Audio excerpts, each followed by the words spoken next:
I'm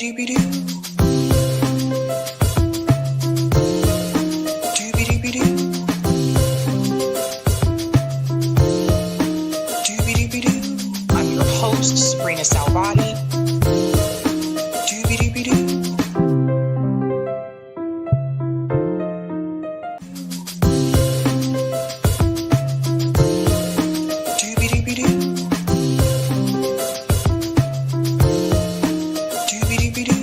I'm your host, sabrinasalvati. I'm your host, sabrinasalvati.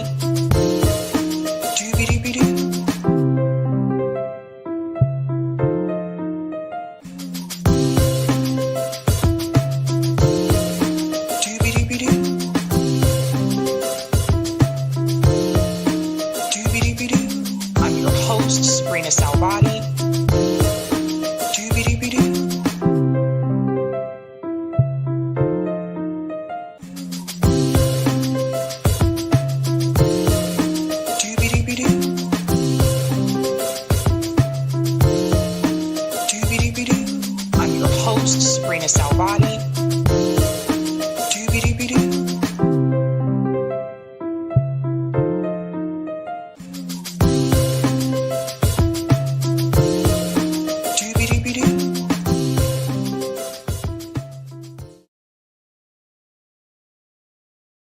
All right. Happy Thursday, ladies and gentlemen. Welcome to Sabby Sabs podcast. I'm your host, Sabrina Salvati.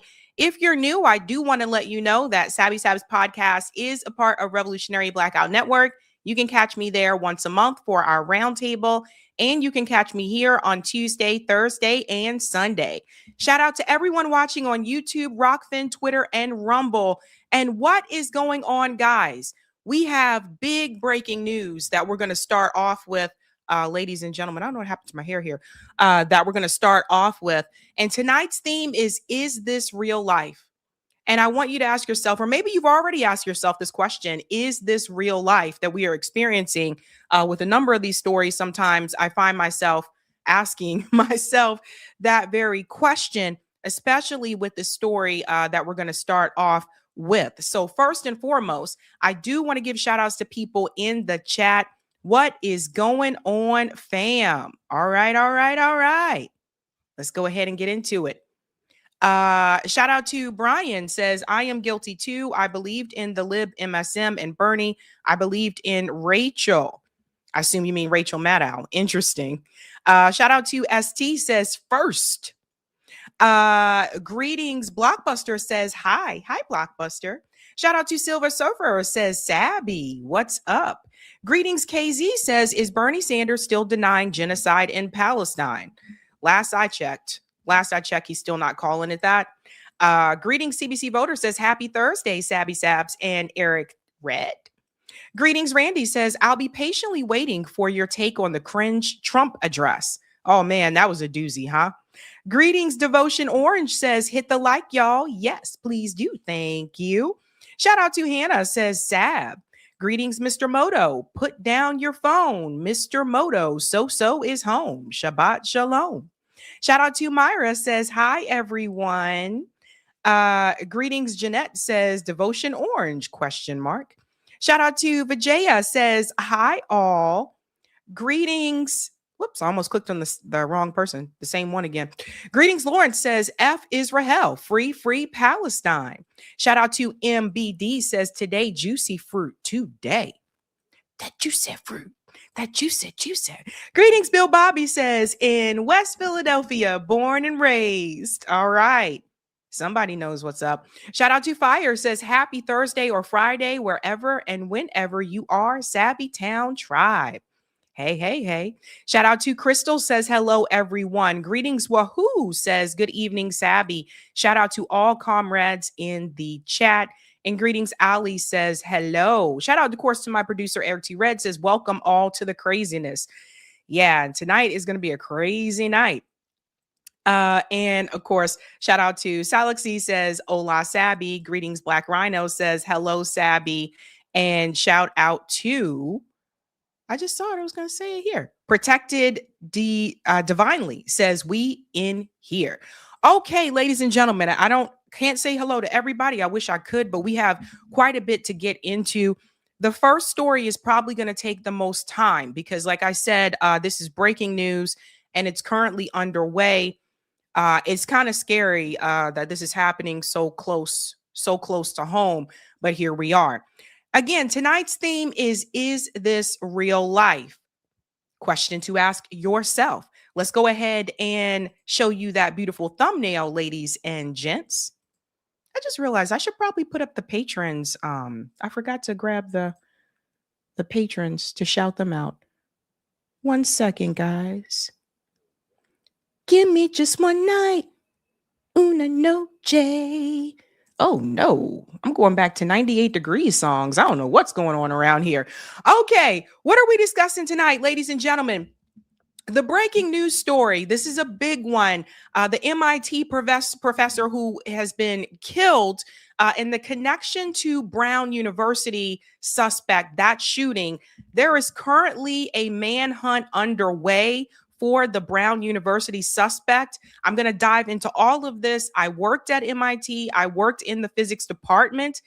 Professor Nuno was working there when I worked there. So I'm going to dive into this story.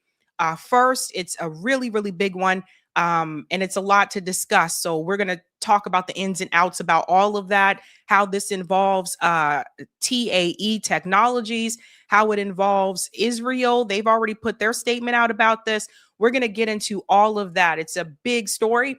We're also going to get into, if you guys haven't seen it, Donald Trump's address to the nation on Wednesday evening was very, very cringe. There's something else that's going on here, ladies and gentlemen. We're going to dive into all of that. We're also going to discuss, if you have not heard about this, Gavin Newsom is under fire for praising Ronald Reagan. What the hell is wrong with Gavin Newsom? So much to get into there. We're also going to discuss a viral TikTok video brings up a great question about what happened to these TV shows that were so many of us grew up with, like The Fresh Prince of Bel-Air. And does that have anything to do with the state of Black America today? So we're going to get into that.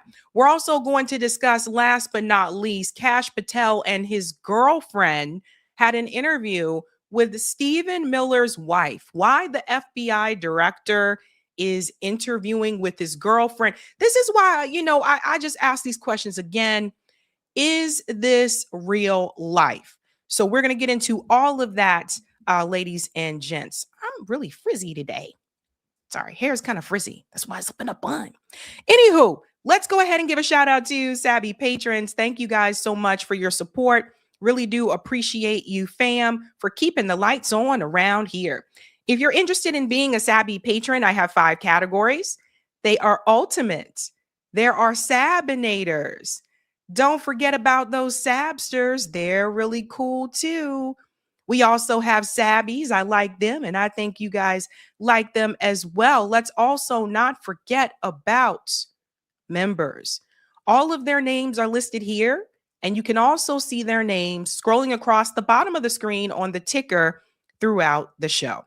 Thank you guys so much, and I will shout out newbies on Sunday. Quick update about the schedule for the rest of the year. So our last live stream for 2024 will be next Tuesday. Then I will be on Christmas break with my family and all that jazz. So throughout that time, you guys will have there will be videos, but there won't be a live stream.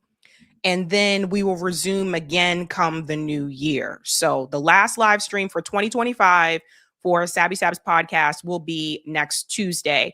And during that time, I'm going to send out a poll to you guys to rate the top 10 news stories of 2025. I do this every year. So we're going to do that as well. So you get to participate. Yeah. All right, ladies and gentlemen, let's go ahead and get into this. If you haven't had a chance to do so, smash that like button. Thank you. And if you're new, don't forget to like, sub, and share, just like a Care Bear. All right, ladies and gentlemen, we're going to start out with the breaking news. Can we go ahead and do that? Yeah, let me put this here. It has been a hell of a day. Really hell of a day. So we're going to start off with the breaking news.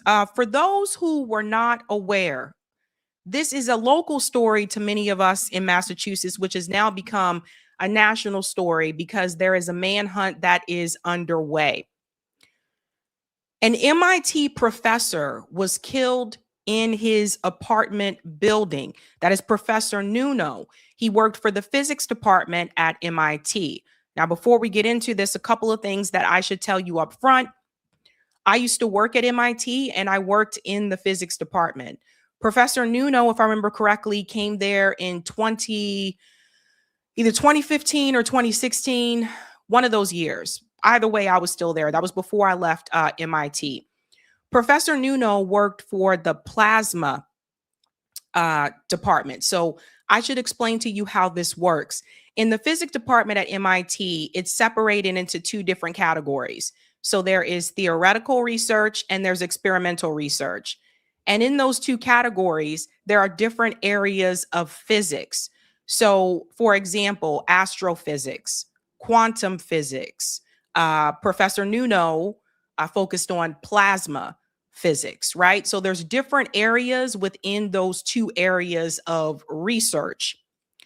Where I come into all of this is that I was the graduate coordinator. So I was the one that was involved in open house, admissions for all the PhD students that were coming in. And part of my job also was to explain to the prospective students about these different areas of physics within the physics department at MIT.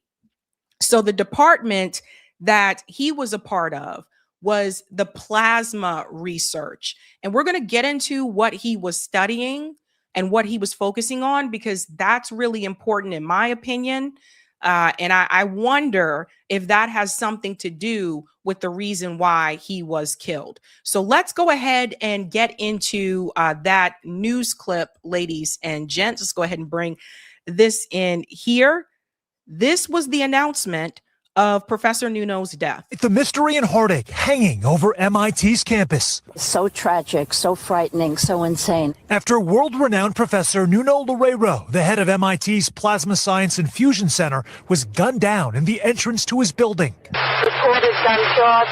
Father was shot multiple times. 48 hours later, the search for his killer intensifying.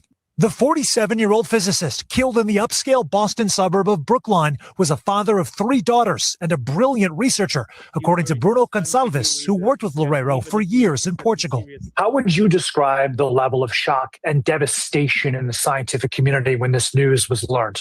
Well, everyone was extremely shocked by the violence of the event, shocked because he was a really nice person. Brookline police referring NBC News to the Norfolk County DA's office, which said in a statement, this is an active and ongoing homicide investigation. No further information is being released at this time.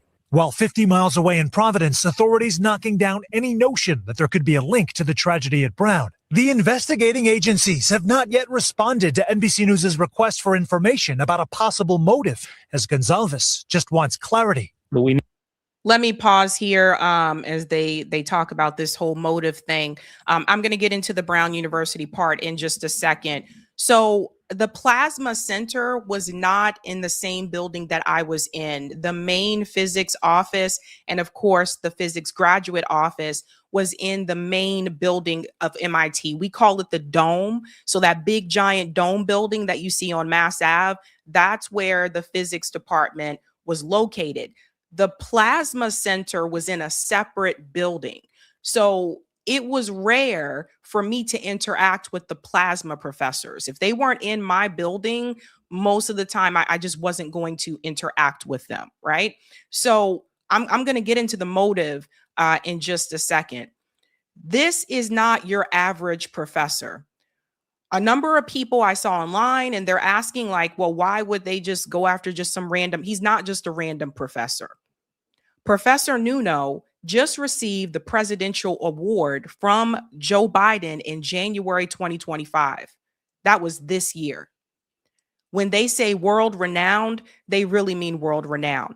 A lot of these faculty members, quote unquote, also scientists or mathematicians at MIT, these people are like the best in the world. They're not just average, faculty members. No shade to average faculty members. But this guy was a big deal. And when you see what he was working on, I think we're all going to start to put the pieces together. Let's continue here. We need to make justice, but also we need to understand what was behind such an attack and the motivations, because if the motivations was related with the type of work that we are doing, then it's a really concern for the whole community. Sam Brock, NBC News. Okay, so Professor Nuno lived in Brookline. And for those who are not aware, I'll show you where Brookline is located on the map so you guys can see it for yourself here. Let me go ahead and bring this in here. So Brookline is right here. It's like there's Boston. This is all of Boston. And this is Brookline. It almost kind of looks like if someone took a bite out of Boston, but Brookline is its own town, but it's attached like at the hip to Boston. Some things that I can tell you about Brookline. Number one, I used to say 2 types of people live in Brookline: people who have money and college students. There's a lot of college students that live there because of its proximity to Boston University, also to Boston College. They can get together, 4 or 5 of them, and rent an apartment and they'll be okay for the most part. But other than that, a lot of the people that live there, they're kind of wealthy. To give you an idea, New England Patriots owner Robert Kraft is from Brookline. That's a wealthy town. These types of things don't happen there. You don't hear about someone being gunned down in Brookline. This is like a rarity type of thing.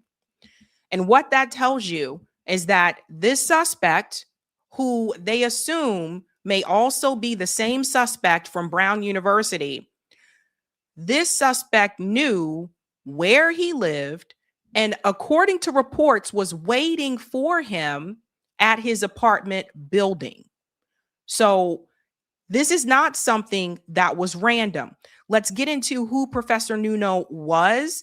This is important. What MIT physicist Nuno Loureiro was working on before the fatal shooting. And I think this is the part that people really need to look at. Who was he? He was a physicist who served as the director of MIT Plasma's Fusion Center. He also held faculty appointments in MIT's Department of Nuclear Science and Engineering and Department of Physics. This is also not uncommon for faculty there to have a crossover with departments.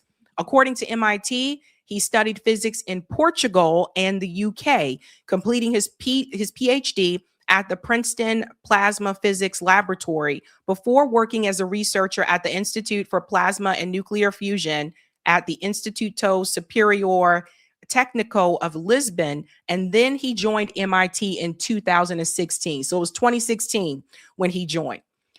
So he was among 11 MIT faculty members awarded the Presidential Early Career Award for Scientists and Engineers, one of the U.S. government's highest honors for early career researchers, recognizing his work on magnetic fields and plasma physics. Like I said, this is not your average professor.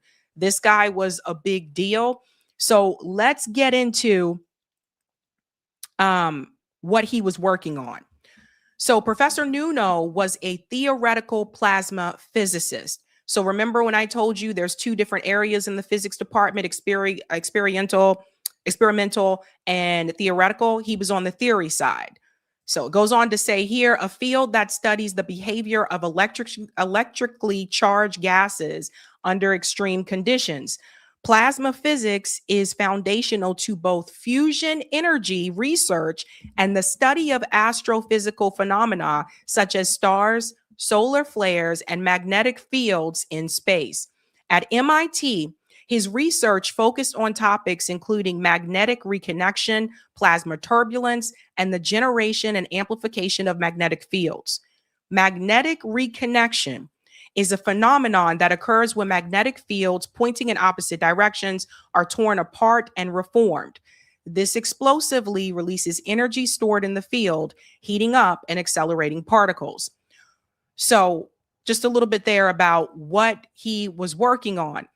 But to make a long story short, nuclear fusion. We are talking about a different form of energy. And we know how that can be a threat to the powers that be, working towards clean energy, different types of energy. That would greatly change things in this country. Let's go to the next part here. I just want to show you again just how big this guy was. So let me make this a little bit bigger. He was listed in Next Big Future. So like, and I feel like corporate media is not explaining this enough, how big of a deal this guy was. So let's continue here. It says here that Commonwealth Fusion Systems, this is important. MIT professor Nuno shooting and his nuclear fusion work with Commonwealth Fusion Systems. This is very important. And if I were to make a prediction, I would assume this might also have something to do with the reason why he was killed. So let's talk about what Commonwealth Fusion System is just a second. It goes on to say Professor Nuno was shot and killed 2 days ago. He led the MIT Plasma Science Department and was working with Commonwealth Fusion. Commonwealth Fusion is one of the leading nuclear fusion startups. Commonwealth Fusion is a leading private fusion energy company spun out of MIT. He raised close to $3 billion in total private funding as of late 2025. So this company that he was working with, Commonwealth Fusion, it was private. From what I understand and from what I read, not connected to the government in any way, shape, or form. This is going to be important when we get to the Trump part, because it was a startup that was doing very well, that raised a lot of money, and it was also a competitor. A competitor for who? Let's get to this part. It was reported in Crunchbase. Earlier in December, reported in Crunchbase. So they add in this now. A little background on fusion funding and TAE Technologies, the company merging with Trump Media.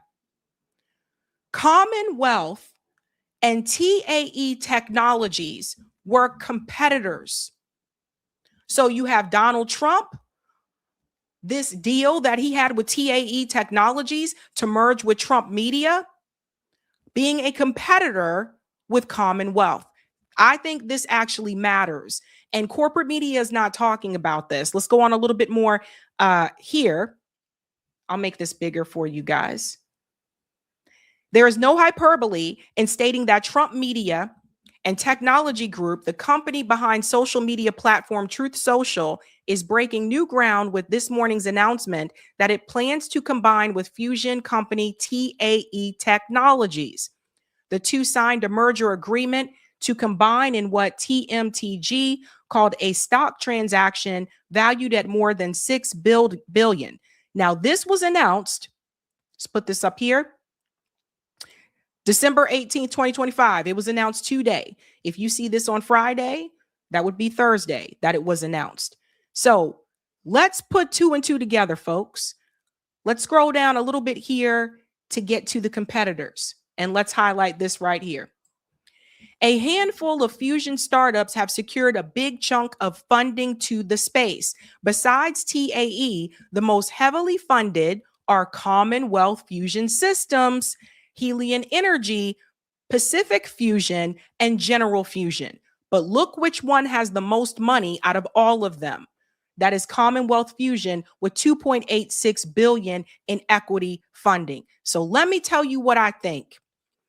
I believe that because Commonwealth Fusion was private and not connected to the government, I believe that this company was a threat to the U.S. government. I also think this was a threat to Israel. We'll get to that part in just a second. Donald Trump's merger with TAE Technology is probably going to be full of government contracts. And then you have this company here, Commonwealth, that Professor Nuno was a part of. That is not. I don't think it takes rocket science. We got to put all the pieces together here, ladies and gents. So I think that was an issue. Now let's get to the Brown University part. They are now reporting on corporate media that they believe the Brown University suspect is also involved in the shooting or the killing of Professor Nuno. They believe that these two are connected. And honestly, I'm going to show you why I think they could be as well. Let's go ahead and get into this announcement that was made by ABC News. 2 shootings at 2 major schools in the Northeast, and police now say they could be connected. Good afternoon, everyone. I'm Kira Phillips. We begin with that breaking news. Multiple sources briefed on the investigation, telling ABC News the mass shooting at Brown University and the murder of an MIT professor in Massachusetts may be linked. Let's bring in our Christian Cordero there on the scene in Providence, Rhode Island. Also, our chief investigative correspondent, Aaron Katursky, plus our contributor and former NYPD chief of detectives, Robert Boyce. So, Aaron, what do we know now? Law enforcement sources tell ABC News, Kira, that the shooting at Brown University that killed 2 students may, in fact, be connected to the shooting death, the apparent murder of MIT professor Nuno Lolero, who was shot and killed in the foyer of his Brookline home on Monday night, pronounced dead on Tuesday morning at the hospital. At first, the FBI said there was no known connection, but in the last 24 hours, sources told ABC News that the investigative teams on both the cases began to compare notes, and information started to gel that the 2 shooting incidents may in fact be connected. The authorities have not said this publicly, but this is what we're hearing now from multiple law enforcement sources. We also understand that authorities may be close to naming a suspect, but they are frantically working both of these cases, understanding that 2 communities, both in Providence, Rhode Island, and in Brookline, Massachusetts, are shaken by the developments over the last several days. Okay. Providence, Rhode Island is not far from us. For those who are not aware, you can drive to Providence. I can drive there right now. It'll probably take about 45 minutes if there's not traffic, and come right back here. So it's not far. So I can see how they would make that connection. But I'm going to show you another reason about that connection. Danny said he was a threat to big oil lobby, not the U.S. government. I think maybe both, because a lot of times these faculty members at MIT, they teach at MIT, they do their research, but then they'll also start their own startup. They'll have their own private company. It is not uncommon for them to have contracts with the U.S. government. This is a big thing at MIT, BU as well. A lot of times these professors, they have a private company that they launch on the side. And at the same time, they'll have like a defense contract with that company. From what I understand with this one, from what I read about it, it appears that it was totally private and they didn't have a government contract. But yes, also a threat to big oil. So let me show you the connection that I saw. And shout out to Corey and Eric who were on this earlier today. You see this here? The Barris and Holly Prince Lab at Brown University. This is the facility where those 2 Brown University students were shot. They were in this facility. Now, why does that matter? Let's look at what is in this building. Make this bigger. The Barris and Holly 7-story building houses the School of Engineering and the Physics Department. Coincidence? So the Brown University shooting, those 2 students that were killed, they were killed in the Barris and Holly lobby building, which also houses the physics department. The MIT professor who was killed was a physicist. So this is where I think the connection may lie. I think that that's important. I also want to point out there's something that you need to know about this building at Brown University. Unlike many of the other facilities on campus, this one does not have a lot of cameras. There are very few cameras in this building. The perpetrator, I'm sure, knew that. Now let's get to the other part, because it's a wild story out here, folks. As of earlier Thursday morning, they said that the suspect from Brown University was still at large. As we're speaking right now, there is currently a manhunt underway. We'll get to that in a second at the southern New Hampshire, in Salem, New Hampshire, where they believe that they have surrounded this suspect's vehicle. They believe he went north. There's a press conference that's on standby as well. I think Corey's listening for that in the background. So at that point in time, the suspect is still at large. 4 days after a deadly mass shooting at Brown University left 2 students dead, authorities are still trying to identify a shooter and a motive. It comes as questions remain about a lack of security cameras on the campus. Fox's Brian Yenes with more. Investigators are looking to the public for help identifying a person of interest in the deadly Brown University shooting. Providence police releasing new enhanced video showing the individual in the area as early as 10:30 a.m. the morning of the attack. At some points, he's seen wearing a satchel. Police think the man's gait is a big clue. He's engaging in that pre-attack surveillance, that right before, making sure it's a soft target, making sure there's no law enforcement in sight. And that gait is very, very distinct. And I believe that somebody's going to look at that and possibly recognize. The FBI also sharing a video timeline of the person of interest path. He's seen walking past Brown's engineering and physics building at 2:53 in the afternoon, and then walking away an hour later, just after the shooting. Perhaps he did some earlier canvassing. It could have been days or weeks ahead of time. The map of the scene shows the crime happened on the edge of campus, giving the shooter a clear path to avoid most of the campus surveillance cameras. Investigators are working through 200 actionable tips, but some students say the lack of answers is concerning. I don't know why they're doing that with the snow. Weird. Been confused as to why we couldn't clearly see the gunman's face. Some of the video is grainy, some of the pictures look clear. The state's AG says so far investigators have not determined a motive. It's so funny to me that they're saying they don't have a motive, but look at all the evidence that I'm showing you. Look at everything that I'm showing you guys at this point in time. I think they're just obviously not looking for or looking at what I'm looking at. Now, let's go ahead and debunk some things. The moment Professor Nuno was killed, there were a number of Zionist social media accounts that said that he was killed because he was Jewish. However, that apparently is not the case. And listen to this. This is Joa Santos, who says he knew Professor Nuno. Apparently, Zionists were so quick to say the MIT professor, someone I knew was Jewish, that facts didn't matter once again. Even when proven wrong, refusing to remove the post or correct it because misinformation serves their cause. They confused a filmmaker with a nuclear scientist.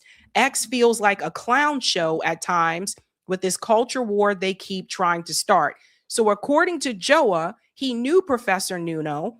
And according to Joa, Professor Nuno was not Jewish. But they ran with this. And by the way, Bill Ackman was one of the leading drivers in this narrative, that this is the reason why he was killed, because he was Jewish. Noah's saying that is not the case.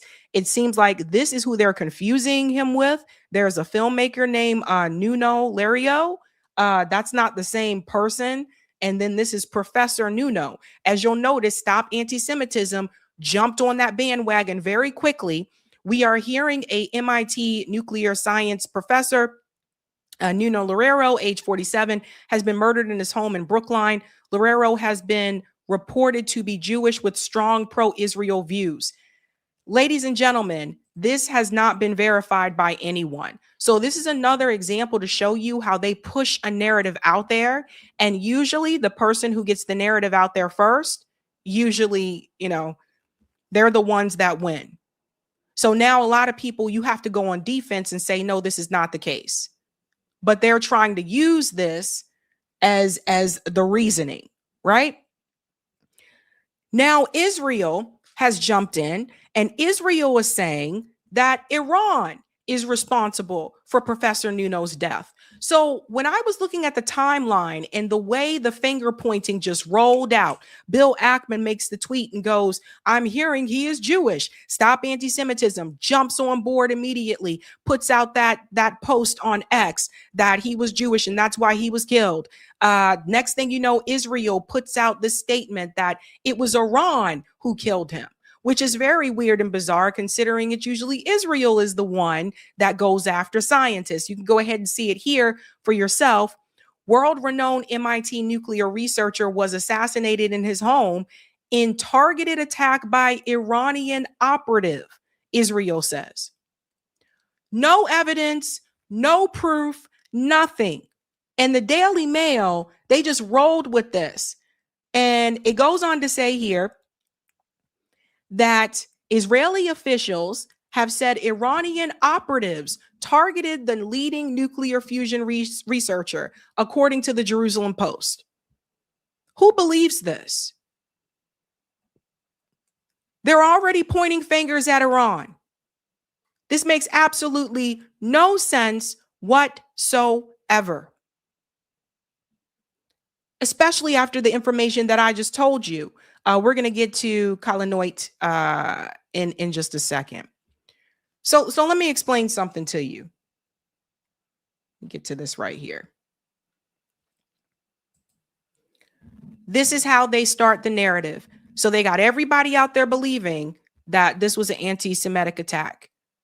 And someone who was actually friends with him and knew him says that he was not Jewish. They're already ready to blame Iran. Just another excuse for them to go after Iran. But there's something else you need to know. The MIT physics department also has an organization here called the MIT Kalanoit program. Let me show you what they do. This is a part of the physics department at MIT. The MIT Kalanoit, I don't know if I'm pronouncing it correctly. This program is a faculty-led initiative focused at building a stronger MIT campus community while deepening ties between MIT and Israeli researchers. Well.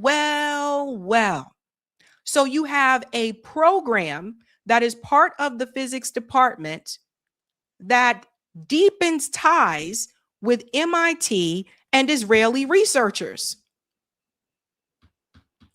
I think this is important for people to know. You have a scientist here who was working on what seemed to be a great project, so great to the point that he received the presidential award this year. And I look back on things and I wonder if that award put a target on his back. Him working towards clean energy. And you have this program, which at this point, MIT should be cutting all ties with Israel. You have this program that works with Israeli researchers. That is the sole focus and mission of this program that is a part of the physics department. So it makes me wonder. It just makes me wonder if Israel took issue with his research. There is a connection there. And there's more. You can see it here. Everyone was sending out the sound. Everyone was doing it. Disclosed TV. Israel claims possibility Iran involved in the murder of MIT nuclear scientist in Boston. The assessment has not yet been verified and is not supported at this stage by official findings. Everybody was sharing that information.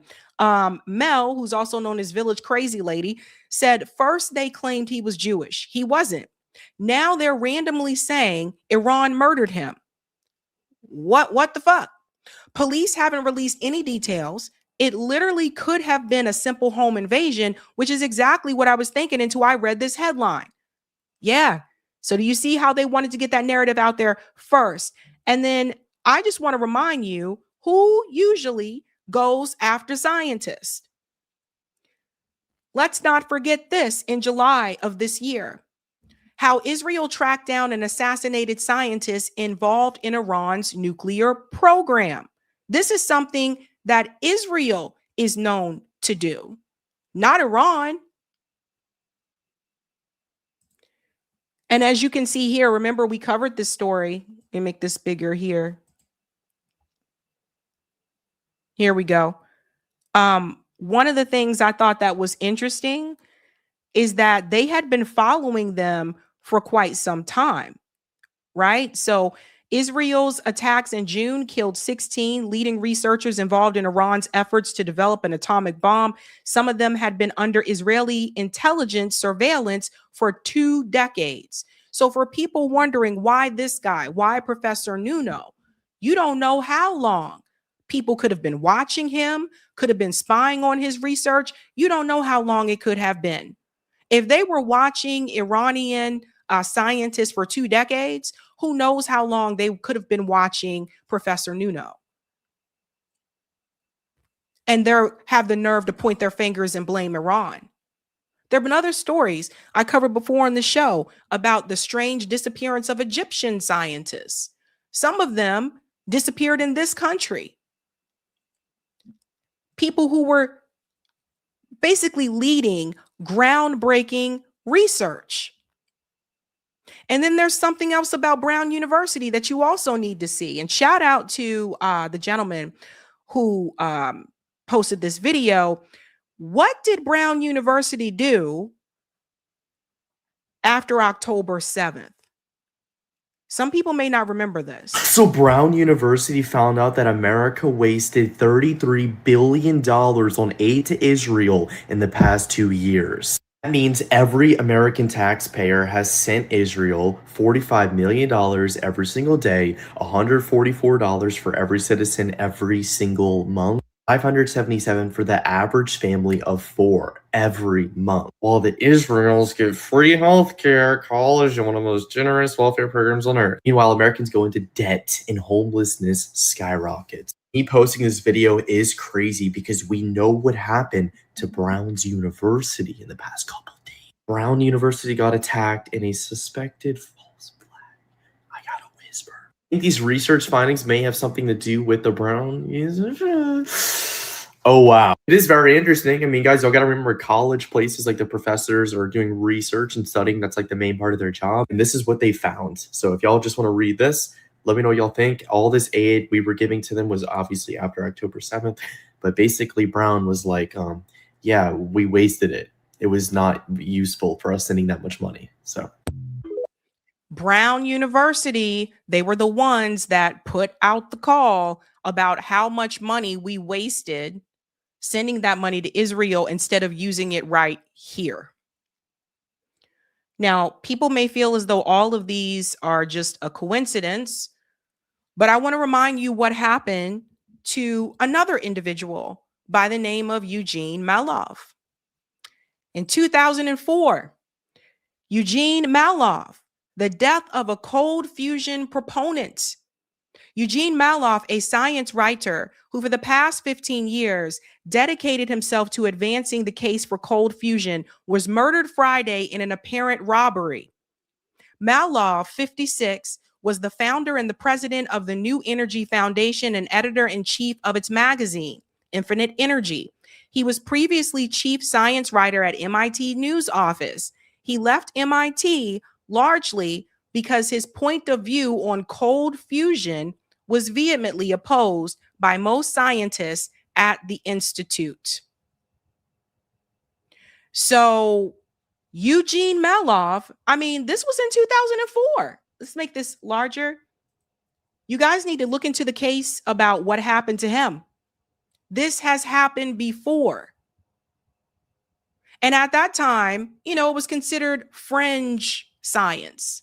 It's not fringe anymore. So to me, it's just very suspect. Similar things, right? Like when I heard the story about Professor Nuno, I thought the same thing other people did. Maybe it was a robbery. That's what was believed with Eugene Malov too. But now as more information comes out, it doesn't appear that this was a robbery with Professor Nuno.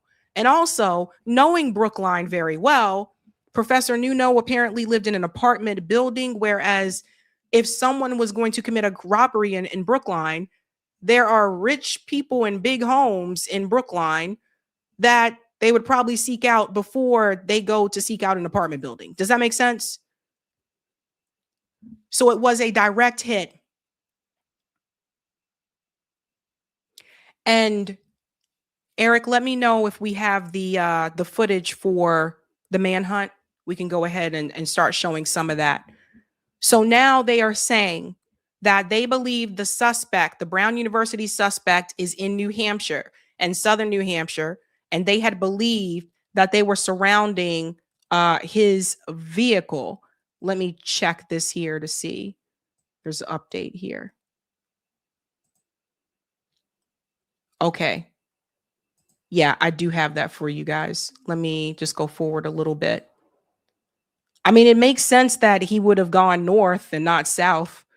The last thing you want to do is go closer to Washington, D.C. Let me go ahead and bring this in here. I don't know how we get rid of this chat. Okay, here we go. So this looked like a storage unit that they were surveilling, looking to see if they thought he was possibly there.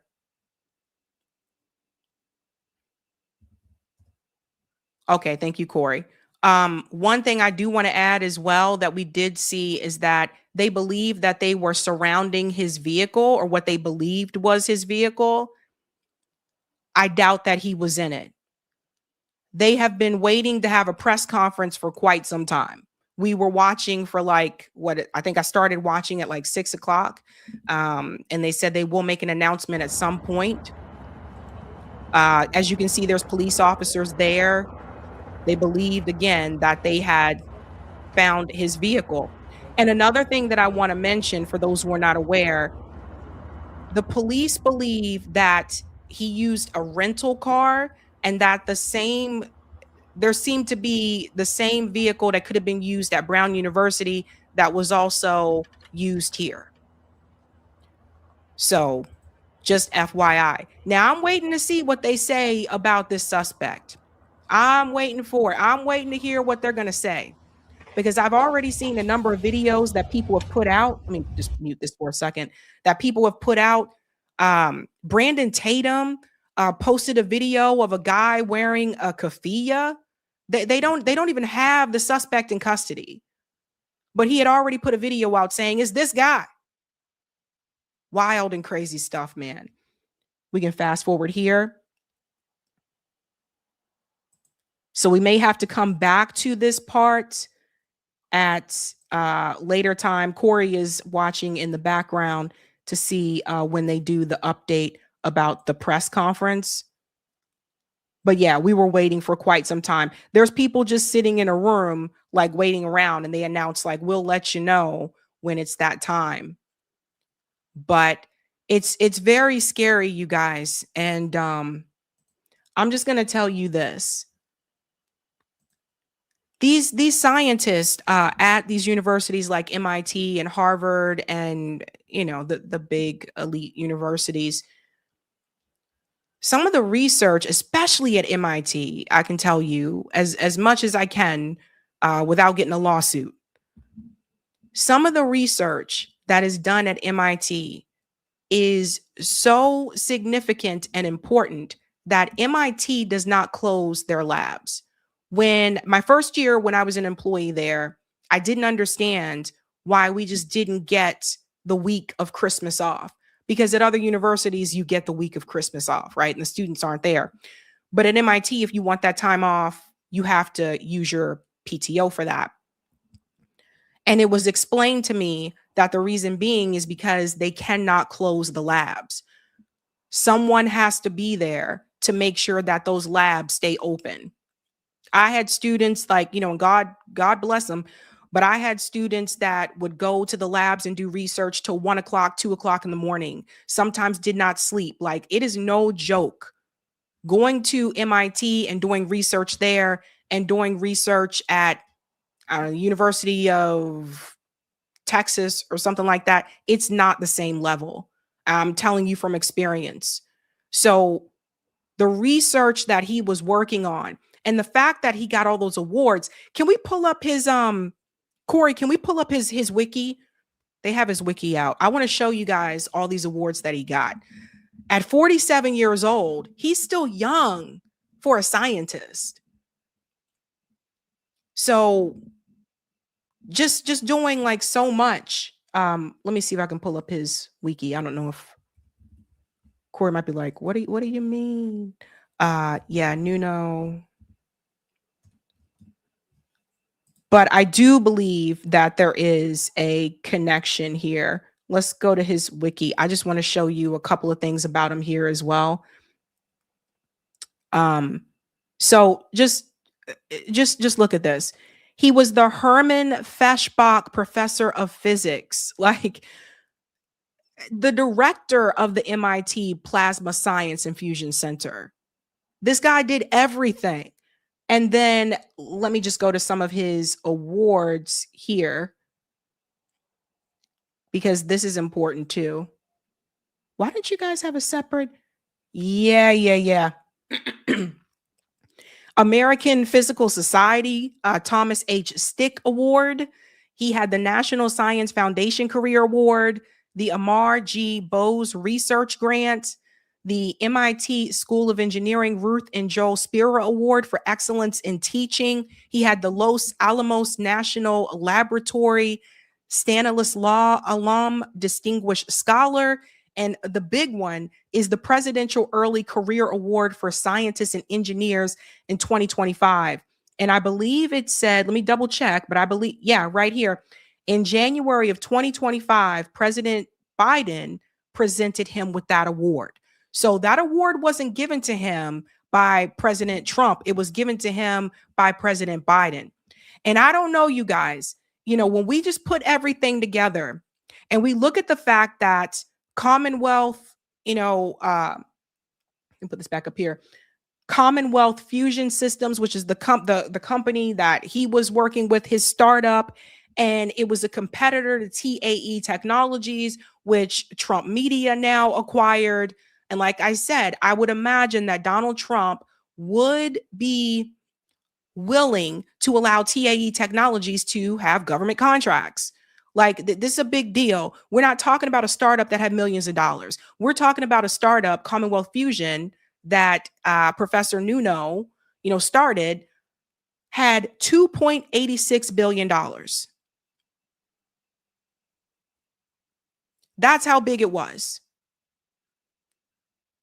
So I don't know what to tell you guys, but it looks very fishy and it looks very suspicious to me. And I'm just sitting back here and I'm honestly like,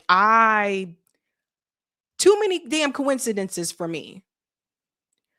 And so I'm asking myself, is this real life? Is this real life that we're experiencing at this point in time?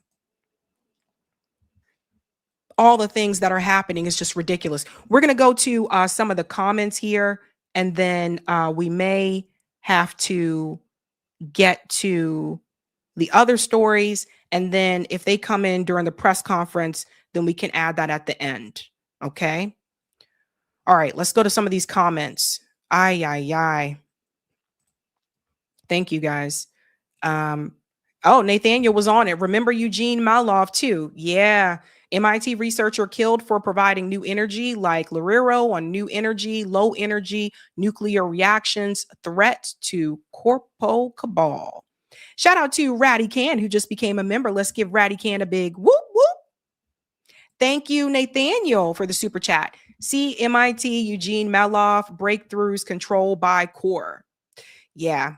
Danny said he was a threat to the big oil lobby, not the government. I think I said that one already. Thank you, Roger. This guy was a real life Reed Richards. Yeah, I mean, this guy did everything.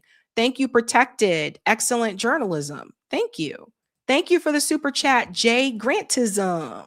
Super sticker. Thank you, Fuzzy Balls. Republicans and Democrats are owned and controlled by unseen entities, both foreign and domestic. Don't believe me? Just look at how quickly AOC capitulated. The Uniparty always protects the top 001. Yeah. K-Man said, why no cameras? Really? So some of the older facilities, like some of those older buildings on campus, they just never had them. And to install them, it's like you got to go through all this stuff. You got to change wiring sometimes, and that's why. Idea. Thank you, Sabby, for explaining all of this to us. I always thought they were connected, but did not know how. So sad that reporters aren't giving the professors due respect as you have, Sabby. Oh, thank you. Thank you. Take a pic. Funny how you see a motive, but the police don't yet. Yeah. It makes me wonder, what are they doing, right? What are they really doing? Thank you, Fuzzy Balls. Masks make false flags way easier. To think that this is an accidental outcome of the pandemic is beyond naive. Masks make the government's job easier. Ooh. Thank you, Take a Pic. For the Zios to respond to this so fast shows collusion, same as Bondi. Jackson says, if you show brilliance at MIT, they're definitely watching. Yeah. Oh, yeah. Yeah. And thank you, Roger. 37 states pass anti-BDS laws or executive orders. New Hampshire is not one of them, but Massachusetts failed. Time to push Massachusetts government to pass a law stopping investment in Israel. I agree with you. And thank you for this one, Roger. Sorry, New Hampshire is one of them. Massachusetts failed. Alrighty. Okay. Thank you, guys. Let's get that comment from Roger on Rockfin, and we'll go ahead to the next story. And like I said, you guys, Corey is watching in the background, so he'll be able to let us know if they come up with a new update. Thank you for the tip on Rockfin, Roger. Sabrina, you worked at MIT in the physics department, so you're like a rocket scientist. Stripes is a rocket scientist, y'all, but she chose us instead. Everyone here, I'm sure, is extremely humbled to have you. I'm not a rocket scientist. But yeah, I mean, I did have to know some things. There were things I had to learn in order to educate prospective students that were interested in those areas of research. But yeah, this one's scary, and it hit home. Again, I just ask, like, is this real life? Something to think about, folks. All right, we're going to move on to the next story, ladies and gents. If they have an update, we'll come back to it. If you haven't done so, please do me a solid and smash that like button. Thank you. Let's keep it moving and grooving, shall we? Okie dokie. Donald Trump addressed the nation on Wednesday evening, and it was a disaster. It almost seemed like to me he had a couple of drinks and said, let me get up here and say some things just because. Let's all remember that this is happening after the Vanity Fair interview that Susie Wills had. This is also happening right before those Epstein files are supposed to be released on Friday. So I find the timing to be somewhat suspect. It is also happening after this, after Miriam Adelson graced us with her witchy presence. I feel like this woman is a witch. Graced us with her presence to let us know that she wants 4 more years from Donald Trump. Miriam Adelson, you want to come up, Miriam? Come up here, Miriam. Miriam gave my campaign indirectly and directly $250 million. She was number one. When somebody can give you $250 million, I think that we should give her the opportunity to say hello. And Miriam, make it quick, because $250 million is not what it used to be. Okay? Hello, darling. Come on. Incredible woman with a great husband, a man that loved Israel.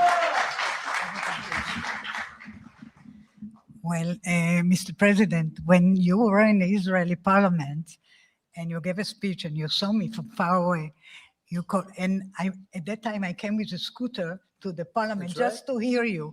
I wanted to hear you alive. And then you say, Miriam Adelson, and I stood for a second, but it was so painful, so I sat. Then you screamed, Miriam, stand up!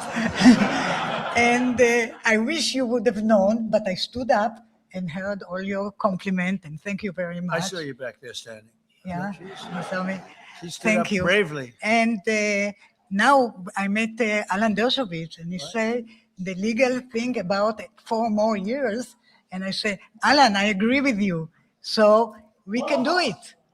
Think about it. Alan's I here would be- someplace. Where's Alan? Alan is here. Oh, So she said that Alan Dershowitz and her decided that we can do 4 more years with Donald Trump. This is where we're at now, folks. Miriam Adelson, who says we know she loves Israel more than the United States. She's out here making decisions about the White House. So do you see how money talks? So Trump got a lot of crap for this, including from some in his own base. They were not happy about how he was so blatant about it. And then we get into the address. Now, I was under the impression, because there were reports that Donald Trump was going to announce that we were going to war with Venezuela at that presidential address. And one of the places I heard about that was on Judge Napolitano's show, where Tucker Carlson had announced that I guess Congress had already been briefed about that. Now, Donald Trump didn't announce that during the address, and I would imagine he probably knows how unpopular this decision is, but he did implement a blockade. So it's almost like essentially we're going to war, but he didn't announce it, if that makes sense. Here's him saying that we are implementing a blockade on Venezuela. Just a blockade. Not going to let anybody going through that shouldn't be going through. You remember they took all of our energy rights. They took all of our oil from not that long ago, and we want it back. But they took it. They illegally took it. So Venezuela did not take our oil. They have, trillions of barrels of oil. They didn't take our oil. That's an outright lie. He's just saying anything now. And it's embarrassing. Like, honestly, it's embarrassing. And I believe that they want this woman, Maria, who received the Nobel Peace Prize.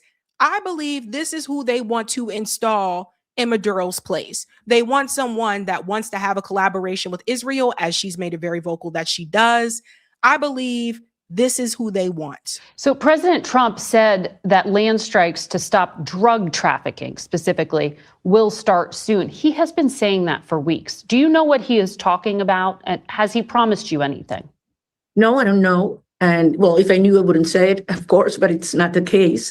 We are not involved, and we will not get involved into another nation's policy for their own national security. But would you welcome U.S. military action? I will welcome more and more pressure so that Maduro understands that he has to go, that his time is over. And I will insist something that I've said several times before. This is not conventional regime change. This cannot be compared to other cases like countries in the Middle East. We had an election. Mm-hmm. Regime change was already mandated by over 70% of the population. And what we need is support to enforce that decision. So she doesn't care if the U.S. government invades her own country because she's in on it, because she's a Western puppet, and she would rather take that spot. She already made it very public that she wants Venezuela to collaborate with Israel, right? So you had someone, remember I told you about, you always have the traitors. When you have someone like her who's openly saying that, I mean, what do people expect, right? How can you see something different? And here's the other thing. The part about the U.S. stealing Venezuela's oil, even Thomas Massey checked Donald Trump on this. When Trump says Venezuela stole oil from the U.S., he's talking about projects by oil companies that were nationalized by the government of Venezuela's 2 decades ago. No one campaigned on using our soldiers to overthrow Venezuela to make these oil companies whole again. Like, it's crazy, right? So we get to the presidential address and he doesn't announce that we're going to war with Venezuela. Instead, he proceeds to rant a bunch of lies about the economy, the job market, and the prices. You guys have got to hear this for yourself.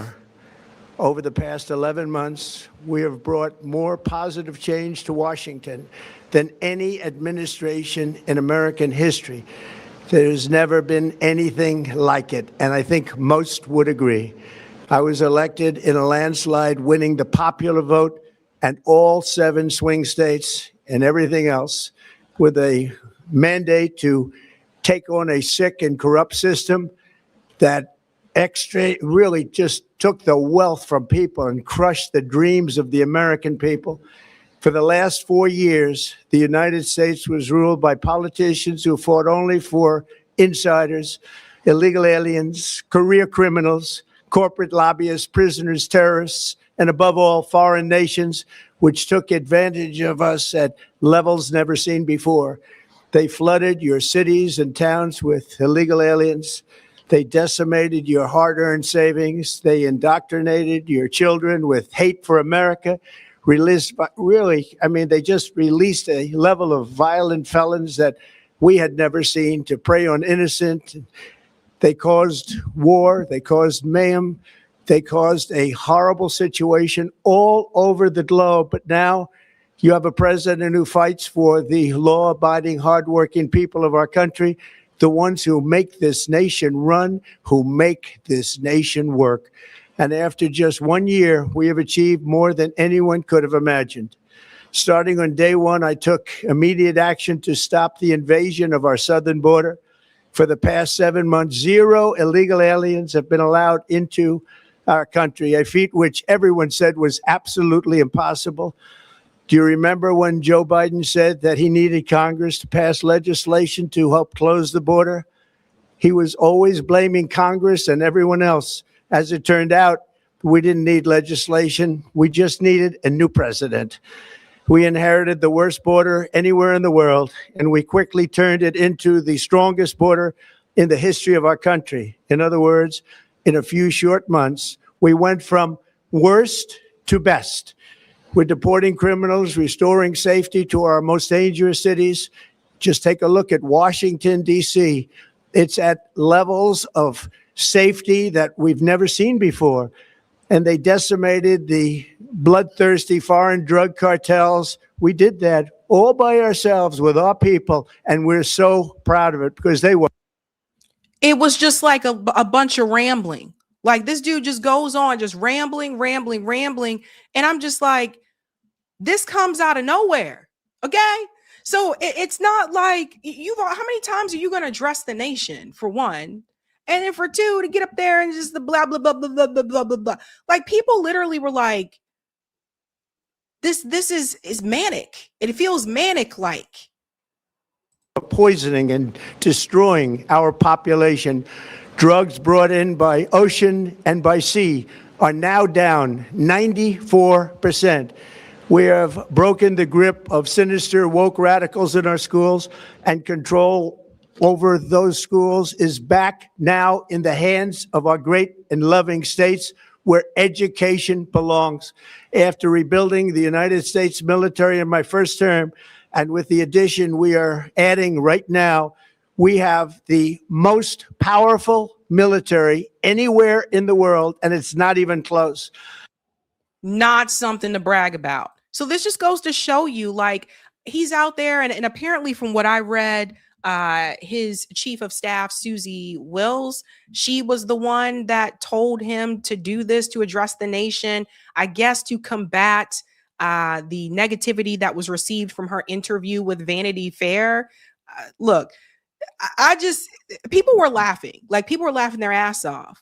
And he just gets up there and says a bunch of stuff. Wait till he gets to the economic part. That's the part that's crazier. I've restored American strength, settled 8 wars in 10 months, destroyed the Iran nuclear threat, and ended the war in Gaza, bringing for the first time in 3,000 years peace to the Middle East, and secured the release of the hostages, both living and dead. Here at home, we're bringing our economy back from the brink of ruin. The last administration and their allies in Congress looted our treasury for trillions of dollars, driving up prices and everything at levels never seen before. I am bringing those high prices down, and bringing them down very fast. That is a bold-faced lie. A bold-faced lie. And we're going to show you what it really is. Because he's just lying. He acts as though people can't walk into the grocery store and see the prices, like right now. He acts as though Americans we're dumb or like buffoons or something. Like, we don't know. And we do know. So I brought those prices way, way down. Oh my gosh. Let's look at the facts. Under the Biden administration, car prices rose 22%, and in many states, 30% or more. Gasoline rose 30 to 50%. Hotel rates rose 37%. Airfares rose 31%. Now, under our leadership, they are all coming down and coming down fast. Democrat politicians also sent the cost of groceries soaring, but we are solving that too. The price of a Thanksgiving turkey was down 33% compared. Let me stop here for a second. Ladies and gentlemen, excuse me. I don't know who the hell came up with this chart, where he got these from. But guys, look, under Biden's presidency, I complained about the prices too. But just because a new president is in the White House doesn't mean I stop looking at the damn prices. You know what I'm saying?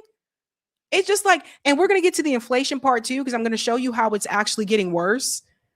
Like, I don't know who made these charts. Oh my God. To the Biden last year, the price of eggs is down 82% since March, and everything else is falling rapidly. And it's not done yet, but boy, are we making progress. Nobody can.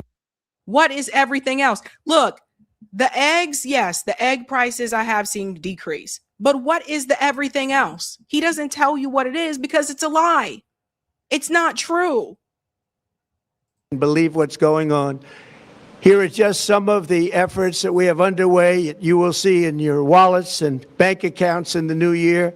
After years of record-setting falling incomes, our policies are boosting take-home pay at a historic pace. Under Biden, real wages plummeted by $3,000. The current job report shows that the number of jobs is down. Like, what is he talking about? The number of jobs are down. Did you guys know? And I just saw this earlier today. The Griot shared this. Did you guys know that the Black unemployment rate is now at 34%? That's why I said, who made these charts? We'll go on a little bit more. I can only do so much of this because it was hard to watch. Under Trump, the typical factory worker has seen a wage increase of $1,300. For construction workers, it's $1,800. For miners, we're bringing back clean, beautiful coal. It's $3,300. Let's just go back to this for a second. So private sector up 1,000, little over 1,000. Factory worker up 1,300, construction up 1,800, mining up 3,336. So here's the thing. Okay. All private sector. This is not correct. All private sector jobs do not have an increase of that. Guys, I have a friend that's been laid off for months. The only job they've been able to find is contract roles. That's it. Nothing permanent, no benefits. See, they don't go into the details. I said the same thing under Biden. I was like, they're not telling you the details. Are these temp jobs, contract jobs, etc.? I don't know nobody getting the increase of this. And then the factory worker, yeah, but how many factory jobs are there? How many the construction jobs, the mining jobs? These mining jobs are actually very dangerous jobs. So I don't know where they got these numbers from, but let me show you, because he was debunked.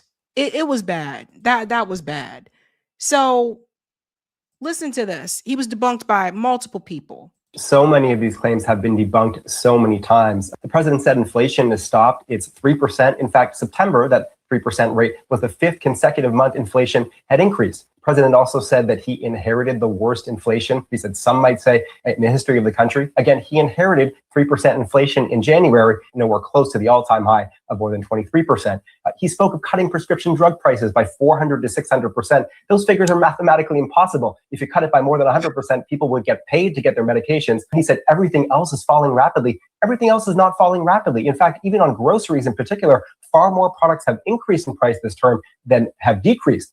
He said again, he secured $18 trillion in investment this year, that number is total fiction. Even the White House website uses a figure of 9.6 trillion. And my detailed review found that that figure is a wild exaggeration. He spoke of some states hitting $1.99 for gas. The lowest state average today is closer to $2.40. He also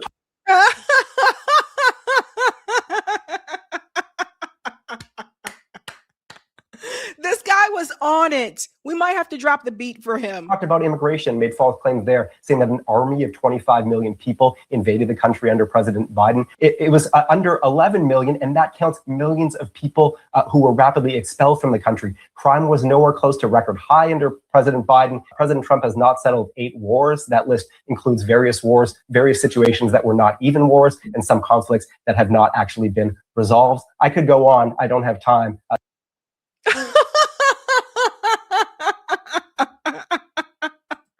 He just told lie after lie after lie. That's why I ask, like, is this real life? And there was another one that was debunked here as well. Oh my gosh, you guys. Harry Inton, you guys know this guy. He's always really animated. Listen to what he says about the inflation. We started off talking about affordability and prices and the idea that prices are coming down. But we can just look at the inflation rate year over year, Caitlin, and what can we see? Back in January, the inflation rate, according to CPI, was 3.0%. You saw by April, it was dipping down. It was 2.3%. That was right around the time that the tariffs really started to get implemented. Look at where we are now in the latest reading, September. We'll get another reading out, I believe, tomorrow. But the latest reading we get out, 3%. That matches where we were in January, Caitlin. Prices have not, in fact, fallen according to the broadest measure of the inflation rate. He also spoke about jobs, right?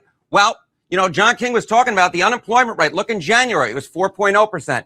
By May, 4.2%. Now, the latest reading that was out earlier this week, 4.6%. The highest unemployment rate since 2021.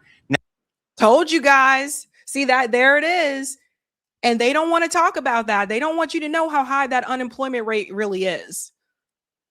Now, these are the measures of the economy, right? But how do Americans actually feel about it? And all I can say is they feel awfully about it, because take a look here. Percentage who say that we're on the right track when it comes to inflation. Just 20%, just 20% of Americans say we're on the right track. The vast majority of Americans think we're on the wrong track when it comes to inflation. What about jobs? Just 27% of Americans think we're on the right track when it comes to jobs in this country. So we're talking about under 30% on 2 key economic metrics. And then I'll leave you with this, Caitlin Collins, and that is Donald Trump's economic net approval rating. It is just flat out awful, and it has declined precipitously since the beginning of his second term in office. Look at this. Trump's net approval rating on the economy. In January, he was in positive territory at plus 6%. Way down he goes. Now, according to the latest Reuters Ipsos poll, he is 25 points underwater. Donald Trump was elected to fix the economy. It was a strength for him during his first term, but at this point, it is an anchor on him, and that is why we're seeing poll after poll after poll showing him with a net negative approval rating, and in some polls, the worst approval rating he has had in his entire second term. There it is. And that's what they don't want you to know. And it's sad that now Donald Trump will say that that's fake news. But the data doesn't lie. That's why I said, I don't know where he got these graphs from, who made these charts or whatever. But no, it's not looking good for him. He's not doing a good job. And he does this presidential address to make people think, oh, something really big must be happening or whatever. But it's just him there bragging about himself. And honestly, you have nothing to brag about. He has nothing to brag about at this point. It's insane. I tell you. That's why I told you guys, no repeats, okay? No repeats. Everyone remember, come 2028, no repeats. No Trumps, and this includes everybody in the family. No more Trumps, no more Bidens, no more Clintons, no more Bushes, no more. I don't want to see no repeats at all. New face, fresh energy, no AIPAC money, no Israeli lobby money, period. No corporate money. That's what I want to see. Okay? That's what I want. Okay. That is what I want. Oh my God. Now, it is revealed, though, that yes, apparently Susie Wills here. Trump spills the reason for the manic address when cameras stop. President Trump was heard explaining why he gave his bizarre national address as soon as the camera stopped rolling. It goes on to say here, that Susie Wills made him do it as she plays cleanup amid the fallout from her embarrassingly candid Vanity Fair article. So he is blaming Susie Q. Is this real life? Okay, Corey, you got the link? We have an update, guys. I told you we might come back with oh, I think it is already there. If we can go back to the first screen for Type VNC, Eric or Corey, and then we do have an update about the manhunt, guys. So I got to go back. Sorry. And then when Corey clips this for tomorrow, we'll just have it merged as one so that people can see that as well. Let me see. Oh, did I hit live? Oh, Corey, where did you find the? Let me see if I can find it. Doobie doop doo doo doo. Oh, okay, he's pulling it up. Sorry, guys. I'll let him handle that. Oh, okay. But did you get? Let me know what they said.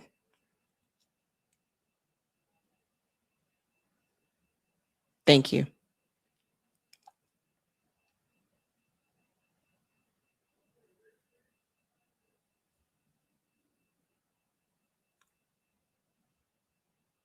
I'm letting him do that. Sorry, guys. I didn't want to. Oh, let me see. It's all very fresh. Okay, you want me to do one more story and then come back to it? I can do that. I can go ahead and go to the next story and then come back to it then. Let me just see what he said. Yeah, okay. All right, cool. But we do have an update with that. So I'll get back to that at some point as well, ladies and gents. Let's go to the next story. We're going to go to something a little bit more fun. Or maybe not. Oh, maybe this isn't really fun, but we're going to go to it anyway. Okay. All right. Going into 2028, we need to be careful. We need to be careful because some of these potential presidential candidates, they're talking a really good game now, but they're starting to slip up a little bit. What? Show it now? Oh, okay. Take me back to that screen. Sorry. Oh, okay. Here we go. All right, guys. Breaking news that we're adding to the breaking news. This just came through from WCVB right here in Boston. This is from Veronica Haynes. The suspected gunman in the mass shooting at Brown University and the killing of MIT professor has been found dead. Two sources confirm WCVB. Multiple law enforcement agencies converged on a storage facility in southern New Hampshire on Thursday evening in the ongoing multi-state manhunt for the suspect, and several law enforcement vehicles were also spotted by Sky 5 in nearby Methuen. Earlier in the day, police identified a person they believed is connected to both shootings. A warrant was issued for the individual's arrest. Multiple sources told ABC News the person's name was not publicly released. Oh boy. It's not immediately clear. Let me go back up here. Sorry. Providence Police, U.S. Marshals, New Hampshire State Police, K-9 teams, and FBI were at a storage facility in Salem, New Hampshire, just over the Massachusetts border. Some members of law enforcement were also seen entering the facility. Area police departments said they were mobilizing resources to assist in Salem. It was not immediately clear what information brought investigators to the Salem facility. From Sky 5, a man was seen being led from the building, but he was not taken into custody. Salem police later posted on social media that there was an imminent risk to the public, but urged vigilance and for other residents to exercise heightened caution. If you observe any individuals on foot who appear out of place, unfamiliar to the area, or behaving in a manner that seems unusual or suspicious, please report it immediately to Salem Police Department. That's what they had posted. Now, the information about the possible connection between Saturday's shooting at Brown University in Providence, Rhode Island, and Monday night's shooting of the MIT professor in Brookline was developed as detectives working on both cases compared notes, sources told ABC News.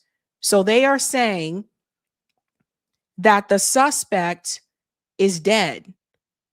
We don't know the motive of either of these shootings, but from an investigative standpoint, what could possibly match? Shell casings from the scene, he left those at MIT. It could also be from surveillance cameras in and around professor's house or on campus.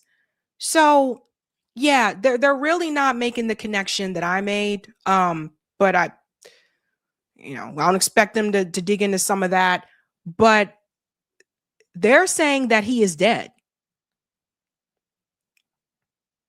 It's weird because it says that they saw the law enforcement escorting a man out.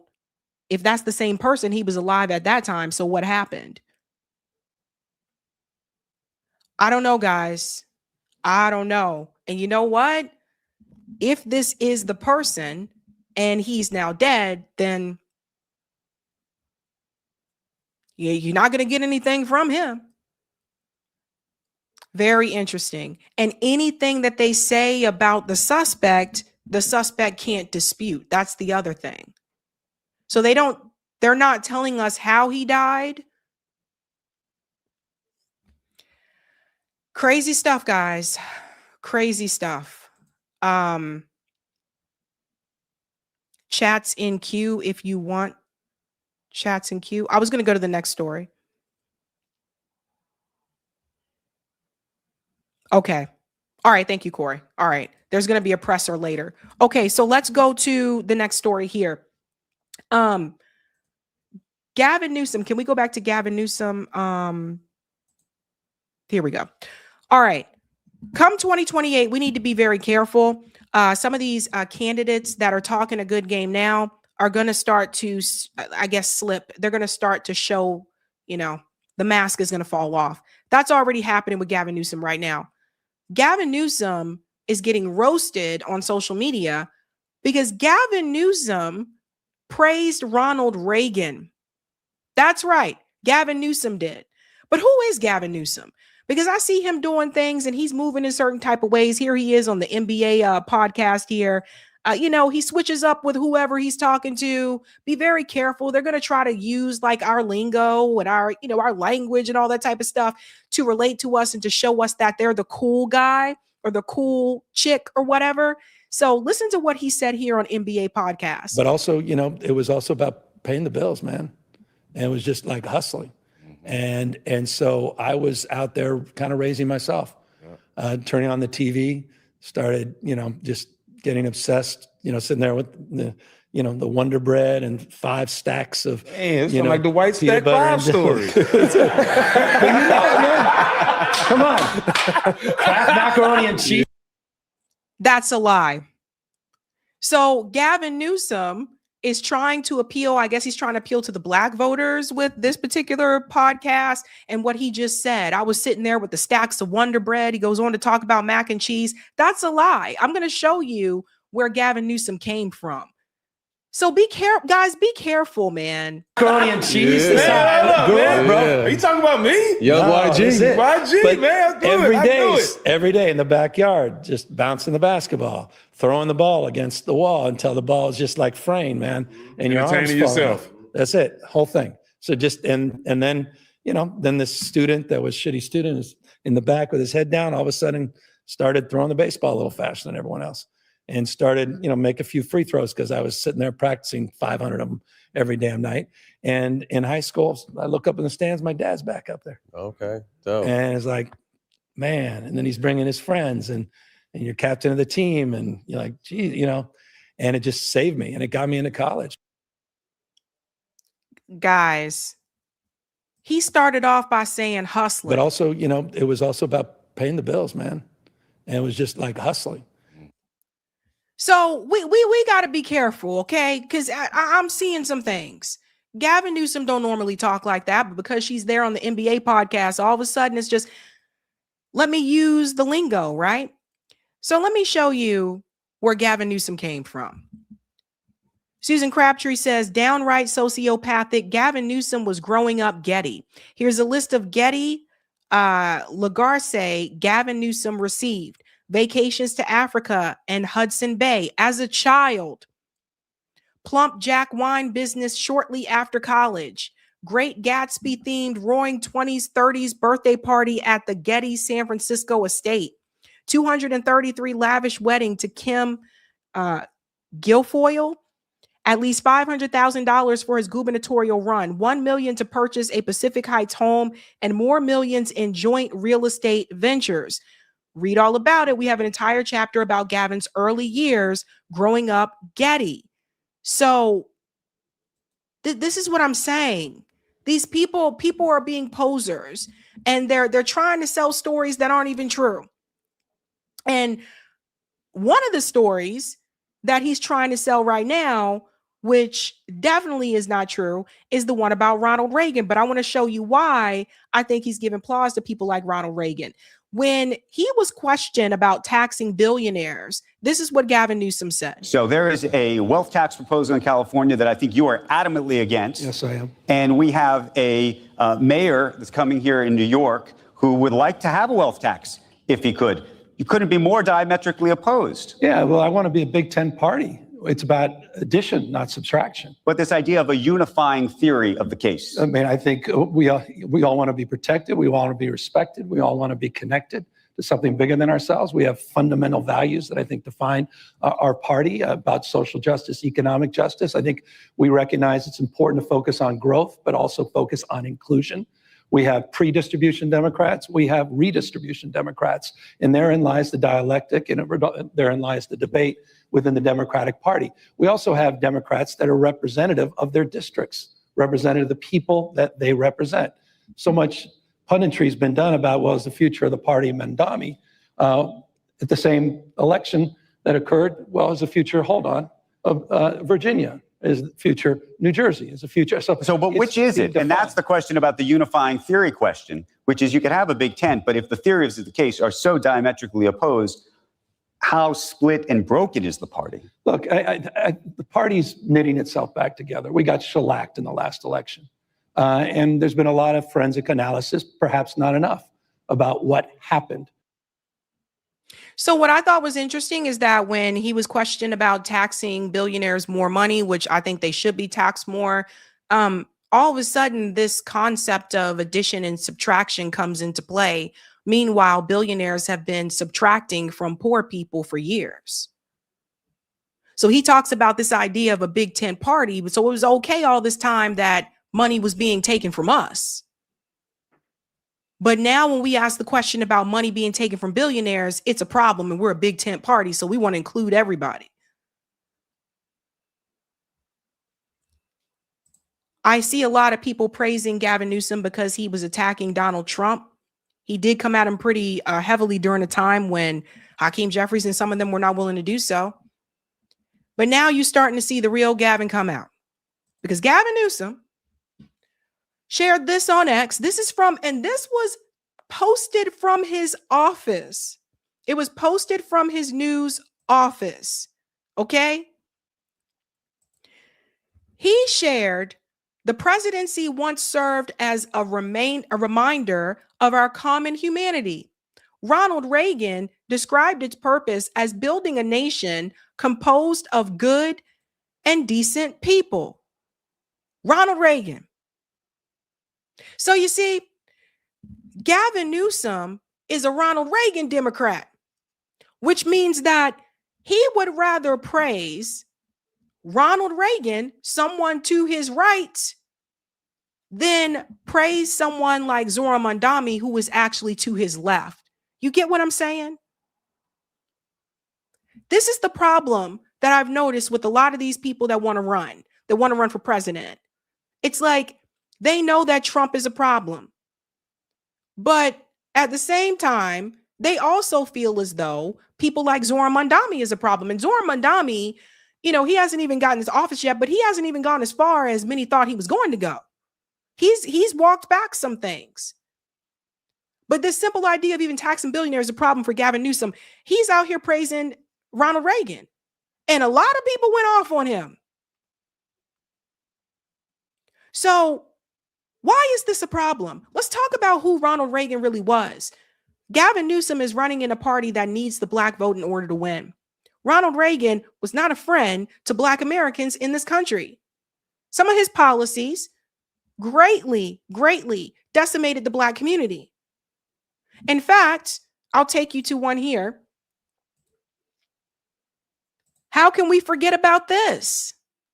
Speak to you not simply as fellow citizens, but as fellow parents and grandparents and as concerned neighbors. It's back to school time for America's children, and while drug and alcohol abuse cuts across all generations, it's especially damaging to the young people on whom our future depends. So tonight, from our family to yours, from our home to yours, thank you for joining us. America has accomplished so much in these last few years, whether it's been rebuilding our economy or serving the cause of freedom in the world. What we've been able to achieve has been done with your help, with us working together as a nation united. Now we need your support again. Drugs are menacing our society. They're threatening our values and undercutting our institutions. They're killing our children. From the beginning of our administration, we've taken strong steps to do something about this horror. Tonight, I can report to you that we've made much progress. 37 federal agencies are working together in a vigorous national effort. And by next year, our spending for drug law enforcement will have more than tripled from its 1981 levels. Ronald Reagan started the war on drugs, which was an absolute disaster. The war on drugs targeted black communities in this country. And not to mention, and we can go into a deep dive about this sometime, not to mention, you cannot forget that the CIA was found guilty, not punished for it, but found guilty for bringing drugs into the black community. You know, Gary Webb, he was a whistleblower. He got that out there. And then Gary was gone. So we'll have to do a separate deep dive about that. I said the CIA brought drugs into the black community, and Ronald Reagan started a war on drugs. The whole goal with this was to get the black man out of the home. This has been known for quite some time. So who was targeted the most? Black men. This is who Gavin Newsom used as an example when talking about humanity. Ronald Reagan did not have no damn humanity. We can go on to talk about other things that Ronald Reagan did. And this is what I said before. Some of these white liberals, they will go as far as to praise a conservative than to praise and support someone to their left. Because at the end of the day, it's still the ratchet effect. They still want to stop that wheel from moving too far to the left, even if that means it moves all the way back to the Republican Party. That's how we ended up with Donald Trump. So Ronald Reagan, of all people, started the war on drugs. I can only do so much of him. Ronald Reagan went after the Black Panthers. Now, Gavin's California guy. He should know about this. The Black Panthers, the NRA, Ronald Reagan, armed extremists, and the Second Amendment. Let's go on. This part right here is pretty much what you need to see.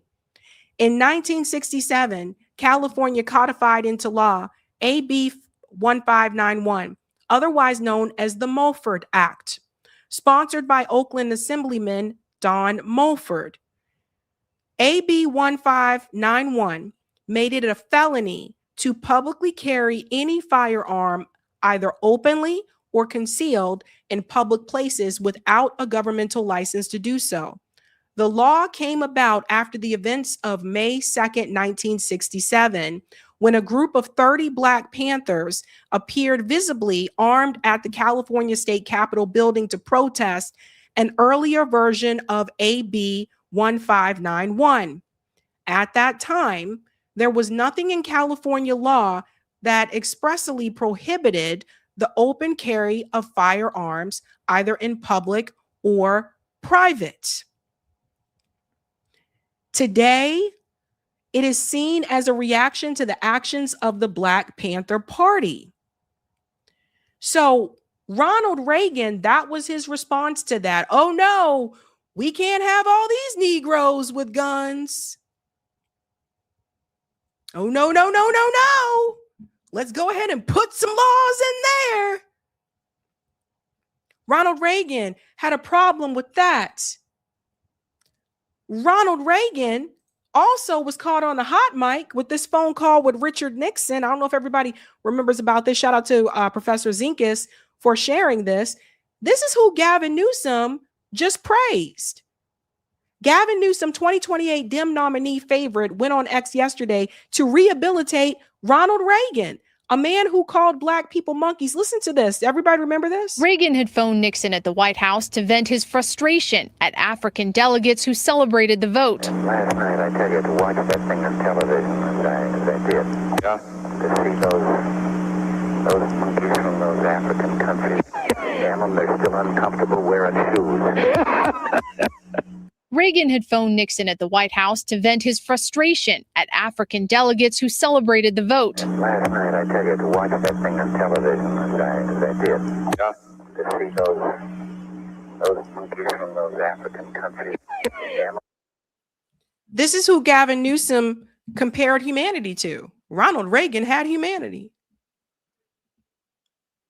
Yes, Donald Trump is abhorrent. Yes, Donald Trump is a problem. But that doesn't mean that you start giving props to Ronald Reagan. That's the part to me that's insane.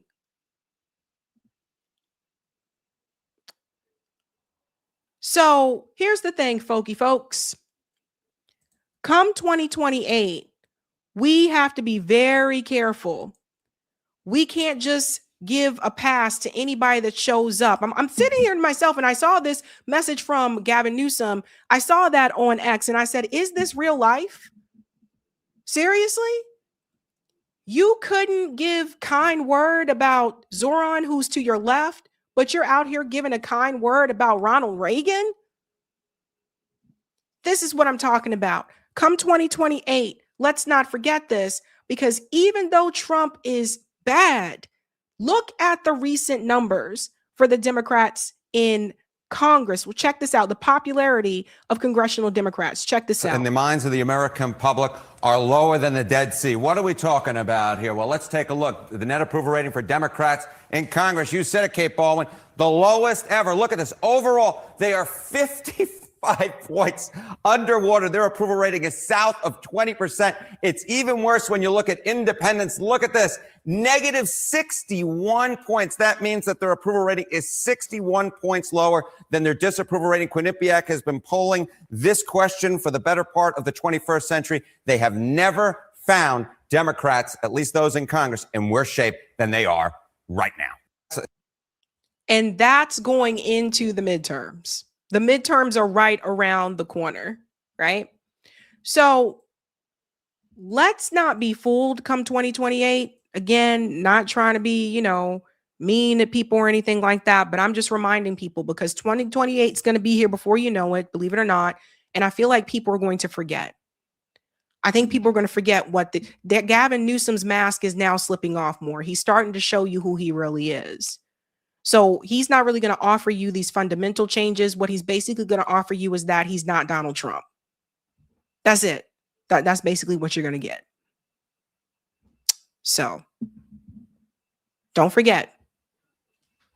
All right, we got another update. You ready, Eric? Let me know. Okay, let's go ahead and bring it up. All right, guys, they started the press conference. The deceased subject is Claudio Neves Volante, a Portuguese national and Brown University student with a last known address in Florida that was the note there from Corey. We're going to go ahead and bring up the press conference. So sorry to jump back and forth, guys. It's live news. So with the manhunt and everything, you never know when these things are going to start. I thought the press conference was going to start like at 6 o'clock. So, all right, cool. Okay.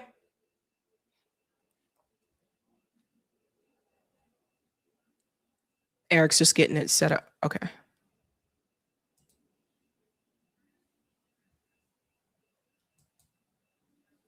All right. Thanks, Eric. I'll bring it in.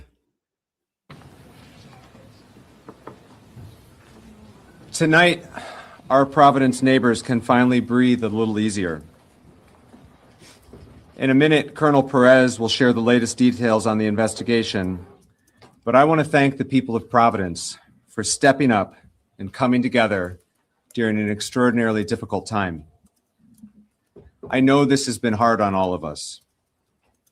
Over the past 5 days, minutes have felt like hours. But the people of Providence have done what we're best at. We've leaned on one another, come together and supported one another, and showed the nation what a tight-knit community looks like. It was because of the information provided to us by... Thank you very We're much. just going to jump ahead. Well, first and foremost, I want to offer my deepest condolences to the families, the victims.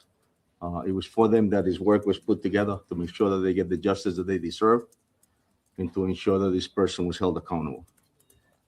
Second thing I'll tell you is that I'm extremely proud of this department, actually the officers, the detectives, the real-time crime center, the community response team, the intelligence division, the narcotics division, the task force. This past Saturday, as you all know, December 13th, Providence Police Department and Brown University Police Department responded to this horrific tragedy at Brown University 184 Hope. Our officers were there within minutes. That same day, Providence police detectives immediately went to work. Looking for video footage to see who this individual was and who was responsible. A person of interest was identified from that video footage. The person of interest was observed on Hope Street, turning onto Waterman Street, and that was one of the first videos that we released. At the same time, every federal agency you can think of was reaching out to the Providence Police Department and responded to the capital city. Images were shared with media within hours. Persons of interest it was the same individual that has been the focus of this investigation since the beginning. All the new images that we received of this person of interest were shared with the media continuously over the past 6 days. No, it wasn't the same person because originally you guys had already arrested someone who you said was the person of interest, and that person turned out not to be the person. So it wasn't always this guy that you were looking for. This critical evidence was collected with the use of public assistance. As the mayor stated, I'm proud to be the chief of police of this city.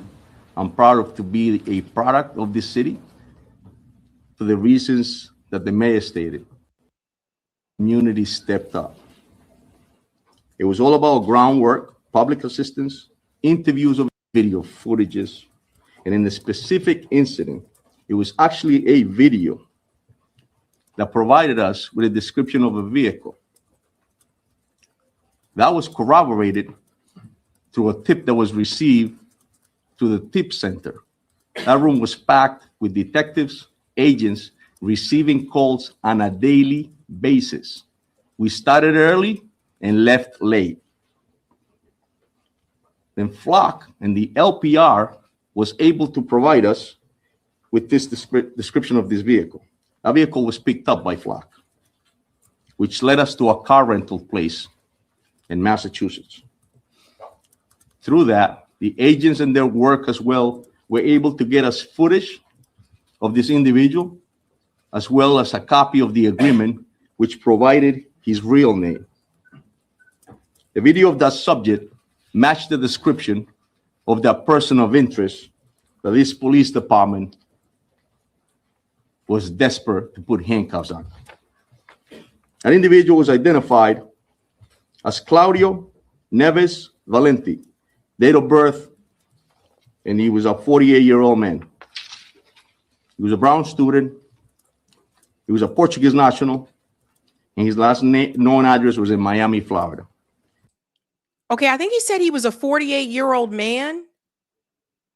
48 years old? Eric, did I hear that right? Did he say 48-year-old man? Let's see if captions got that right. I just want to make sure I'm not missing anything. Valenti. Date of birth, and he was a 48-year-old man. He was a Brown student. He was a Portuguese national, and his last known address was in Miami, Florida. And I will tell you that he took his own life tonight. We have members of the Providence Police Department up in Salem, New Hampshire. And we also have the BCI unit. Obviously, the FBI and their evidence recovery unit is up there. So the process. Okay, so that's what I wanted to know. So, yeah, he unalived himself, according to them. I'm shocked. This person is 48 years old. They said he also was a student, so he could have been like a PhD student. You never know. I don't know. But let's continue. It's being conducted as we speak. And it goes without saying that I would like to personally thank the efforts again of the Providence Police Department, the Rhode Island State Police, the Rhode Island Attorney General, the FBI, the ATF, HSI, the U.S. Marshals, IRS, DEA, Secret Service, and NCIS. There is no way that we could have done this by ourselves. In this nation, when horrific incidents like this happen, law enforcement steps up. Thank you very much. Thank you, Colonel. General Honor. Thank you, Mayor. Okay. You know, it's I would describe the emotions on the investigative team, including our prosecutors and the agents, detectives from both state police, Providence, as mixed. You know, there is a sense of completeness in terms of the investigation, an investigation that's, if not the hardest, among the handful of hardest investigations that I've ever been involved with. And the sense that we owed those 2 dead Brown students and the 9 injured Brown students and the students who were in that auditorium that weren't injured, and the Brown community and the Providence community results. The teams worked really hard. I think I mentioned that to you almost every night that we met with you. I wish they were all up here with us. That we wouldn't fit here, but it was remarkable to see the cooperation between the FBI agents, the 8 people who were hurt, injured, or worse. 2 of them are now deceased. You know, to me, this was always going to be an investigation where something was going to break it open. We were going to pull threads. We were going to gather evidence that would lead us in a particular direction. And I will say that if we were with you less than, well, I guess now more than 24 hours ago, we had that picture of that second individual. And I would say within an hour, no more than 2, I think it was under an hour, that person came forward to 2 Providence police officers over on the east side and said he had information, that he was that person and he had information that could help this case. And I remember last night watching his interview, and he blew this case right open. He blew it open. And that's how these cases sometimes go. You can feel like you're not making. Yeah, let's see if we can. I'm trying to fast forward a little bit to see if they get to the part about that matches exactly what we see at the scene here in Providence. So I know Providence. He was found dead with a satchel with 2 fights, and they don't work out. But the team keeps going because, you know, those of us with experience know that you're going to pull a lot of threads, and it's not always the first one that's going to get you where you need to go. But when you do crack it, you crack it. And that person led us to the car, which led us to the name, which led us to the photographs of that individual renting the car, which matched the clothing of our shooter here in Providence, that matched the satchel that we see here in Providence. He was found dead with a satchel with 2 firearms and evidence in the car that that matches exactly what we see at the scene here in Providence. And so I know that you and the public have questions about how we got from a place yesterday where all we could share with you was a photograph of someone we wanted to talk to where we got to tonight. And so we got a state arrest warrant for murder today that was signed by a district court judge for this individual. There won't be a prosecution now, of course, but that affidavit is on our website, and you will be able to see more and read more about. Let's pause here for a second. So it sounds like if they were able to track the rental car plate to Massachusetts, it sounds like that they are indeed alleging that he was connected to both of these crimes. And, you know, because he's dead, we'll never know. Like, I have questions. Who put him up to this? Right? Elizabeth said, weird, they can't come up with a coherent story for Charlie Kirk's murder. Yeah, it is interesting. Like, who put him up to this? Was this a sick individual? Like, who would, that's the question I have. Like, who put him up to this? What's the connection with the physics, etc.? Because when I went through all the information that I saw and the fact that Israel jumped out so quickly to say Iran attacked, that Iran did this to Professor Nuno, I was like, yeah, it's very suspicious. Just like they were quick to get out there and say that Israel didn't kill Charlie Kirk. It's just weird, very strange. So I just wonder, like, again, who put him up to it? They said he was a Brown student. Again, that's the thing, because he's dead, we'll never know the full story. That's something people have to remember. Let's fast forward a little bit more here. All right. From the agencies that work so well together. So, you know, as I said, it's with mixed emotions. It is at a storage unit facility in Hampshire Road in Salem, New Hampshire. This is where we located Claudio Neves Valente, the individual who we believe was responsible for the Brown shooting. The latest developments in an intense 5-day manhunt, and it's a result of an incredible amount of work dedicated by the law enforcement team standing here before you tonight. Every single agency brought their unique skills and expertise to this investigation. We're motivated by the victims and survivors of this horrific incident. Okay, so Corey and Eric told me he has already listened to this. They kind of say the same things over and over here. So he is dead. And yeah, like I said, because he's dead, we may never know everything. We may never know the full story. Like, again, like, did someone put him up to it? Was this MK Ultra style thing? We don't know. We may never know. Weird things are happening, folks. That's why I say, like, is this real life? We still have 2 more stories to cover, you guys. So let's go ahead and try to get back to that. Eric, if we can go back to the one about the TV shows, let's go ahead and knock that one out, and then we'll get to the Kash Patel part. The Kash Patel one is difficult to watch, but let's do the fun one first. Okay. All right, ladies and gents, if you haven't done so, please do me a solid and smash that like button for me. Thank you so much. All right, let's keep it moving and grooving, folks. We're going to switch gears a little bit here, and we're going to get to a more fun story. Okay. Something more, just a little bit different. There was a viral video on TikTok that really made me think about something. What the hell happened to sitcoms?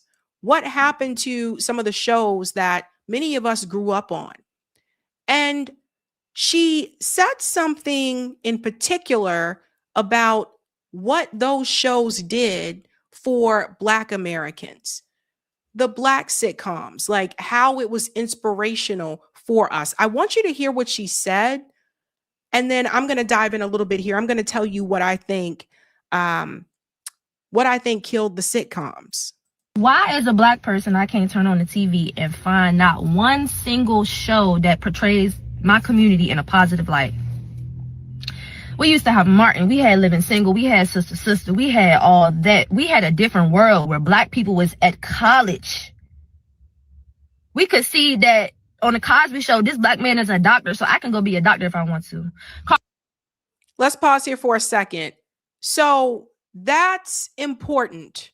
And for the younger people in the chat, like, I just want to explain it like this. When I was growing up, we had Family Matters. We had, like she said, Martin, Fresh Prince of Bel-Air, Cosby Show. Although by the time I was able to watch the Cosby Show, it was nearing its end, right? So, but still, you can still watch the reruns, etc. And also even the UPN shows, which I'm gonna get to in just a second. Like, there was Moesha, there was the Parkers, there were so many different shows. Martin is probably still one of my favorites till this day. And then somewhere along the way, not just Black sitcoms, but sitcoms in general became not a thing. And I can tell you, there was every night of the week, you had a show that you could watch.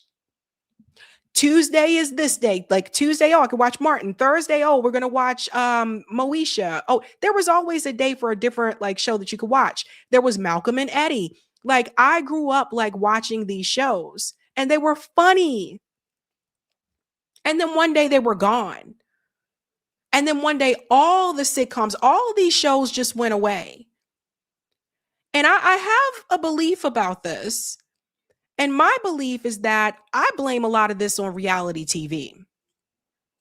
Because I remember when The Real World started on MTV, that was the first reality TV show I ever saw, was The Real World. And that first season was wild because they didn't have a big budget back then. So you kind of saw everything. And I just remember The Real World at that time was that reality show. Now it has gotten to the point where every channel has a reality show. Bravo has the Housewife series that they make a lot of money off of, the Housewife shows.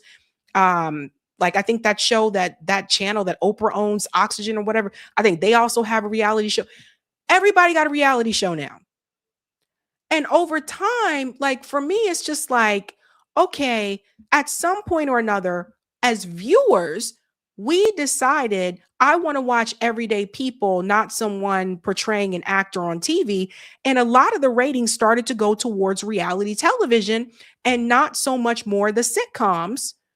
And so these shows started to fall by the wayside. Now, some of them, they had their years, they did their time, and they're like, okay, the actors wanted to move on to other things, like the Fresh Prince of Bel-Air, right? But some of them ended because the ratings started to go down. And I really do think people started to watch more reality TV.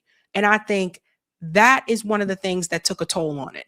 Let's continue on more here. As a doctor, so I can go be a doctor if I want to. Carl Winslow was a police officer. I could go be a police officer if I want to. We don't have not a single show that portrays us in a positive light. The whole Power Book series is so good. Don't get me wrong. Like, it's a very good series. It's very interesting. The storyline is great. But in all of them, we drug dealers and murderers. It ain't a single show.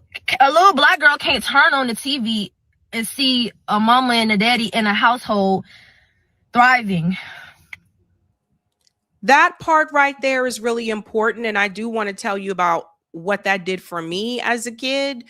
My parents didn't have a lot of money. Like, when I was a kid, like, my dad was in the military. You start out with a low rank in the beginning, and he didn't have a college degree. So you start at the bottom, like as a private, right? So my parents didn't have a lot of money, but they made do with what they had, right? But when I watch shows, in particular, like A Different World, that show inspired me to go to college. Like, we had shows that were more wholesome, where you could see a a family like coming together for different things where you were inspired to go do things. And people can say what they want about, the Cosby Show and all that type of stuff. But I could sit there and I could watch a show where the husband was a doctor and his wife was a lawyer. A different world. All these Black students in college. And there are a number of people that will tell you till this day that after watching A Different World, they were inspired to attend like an HBCU or attend college, period. Fresh Prince of Bel-Air, no, that wasn't my lifestyle. I mean, I didn't live in Beverly Hills, but it was interesting seeing the show about a Black family that did. The point is we had positivity. Even when we watch Family Matters, yeah, we had the jokes about, go home, Steve, and all that type of stuff. But look at the house that the family lived in Family Matters. You saw how big that house was? And the father didn't have like some big time job. He was a police officer. So these were the kind of things that we grew up with. It was more positivity out there. And now I just don't see that. So I wonder why, I guess I don't wonder why anymore. I see a lot of the younger kids today, younger generation, and they're just like, well, they're not inspired or hopeful. And part of that has to do with the news and the current state of the economy. And I get that. But I also wonder if they have something to watch that inspires them. Let's continue. It's either us doing something that's bad or it's reality TV, which is just showing Black women fight other Black women over nothing, like men. All the women shows, all the housewife shows where they have women flipping over tables and cussing each other out and pulling hair and getting really drunk and everything. Yeah. We even had cartoons like The Proud Family. We had That's So Raven. We had stuff that portrays the Black community in a positive light. We don't have that anymore. And it's a certain aura that you get when you watch stuff like that. Like, dang, I wish I was around during those times. But now when you turn on the TV, it is not a single show that you can go to that is portraying Black people in a positive way. Even Tyler Perry can't get it together. That's crazy. Little Black girls is turning on the TV and admiring BBLs and lace fronts fighting over men. And a lot of y'all gonna cancel me because y'all watch that stuff. And no tea, no shade. My little sister watched it. I hate that stuff. My mama watched it. It's the Black community. It's nothing else on TV. If you ain't watching sports or you ain't going back and watching 1,000 reruns of Living Single and Martin and stuff like I do, it's really nothing positive feeding the Black community on TV anymore. And that is a whole nother agenda. That is crazy. I never thought you used to turn on the TV and it'd be a bunch of different good Black shows. Yeah. At once upon a time, it was like that. Once upon a time, like we had our pick too. It's like, okay, and there was a channel called UPN. I think it was UPN, and then it was the WB, and then it was something else. I forget. It went through different names, but that one in particular, you could see Moesha, you could see like the Parkers, like all of them. There was another show. Oh, Sister. Remember the show with Tia and Tamara and the twins? So yeah, there was a lot more positivity, but I do want to say something about what she said there towards the end about what these little girls may be watching now on TV. I sincerely hope that they're not watching stuff like The Housewives or things like that. I hope they're not. But she said there's no positivity. So then that goes back to the question that I always ask you about following the money, right? Who owns the studios? Who owns the studios? Who owns the network? Who are the producers? See, this is the problem. This is the problem, right? That's why a lot of that positivity went away. And honestly, a lot of times they look at ratings and they say, oh, people want to see chaos. They want to see things that are out there. So then that's what they continue to put in. But like I said, if we don't own it, that's going to be a part of the problem from the get-go. Big problem there. So the good news about this is apparently this has been heard, or people are recognizing it. Fans of the original A Different World series rejoice. Jasmine Guy, Kadeem Hardison, Cree Summer, and Daryl M. Bell are coming back together for the Netflix spinoff series, reprising their roles from the Mothership series. The quad appeared in the pilot episode. It will recur in season 1. So, big news. So this was the cast of A Different World. And a lot of people who are younger may not know this, but there's Jada Pinkett. Before she was Will Smith's wife, before she was, let me go back here. Before she was with Will, before she was, you know, in the Matrix movies and all these different things, she was on A Different World. And Jada from Be More. So like Baltimore people know Jada like that. All these characters together. So I guess it sounds like some of them are coming back and they are doing a spinoff of A Different World. I think that's kind of cool. Listen, guys, I got to tell you, like I noticed Netflix, they put Martin on Netflix. It's getting a whole new following.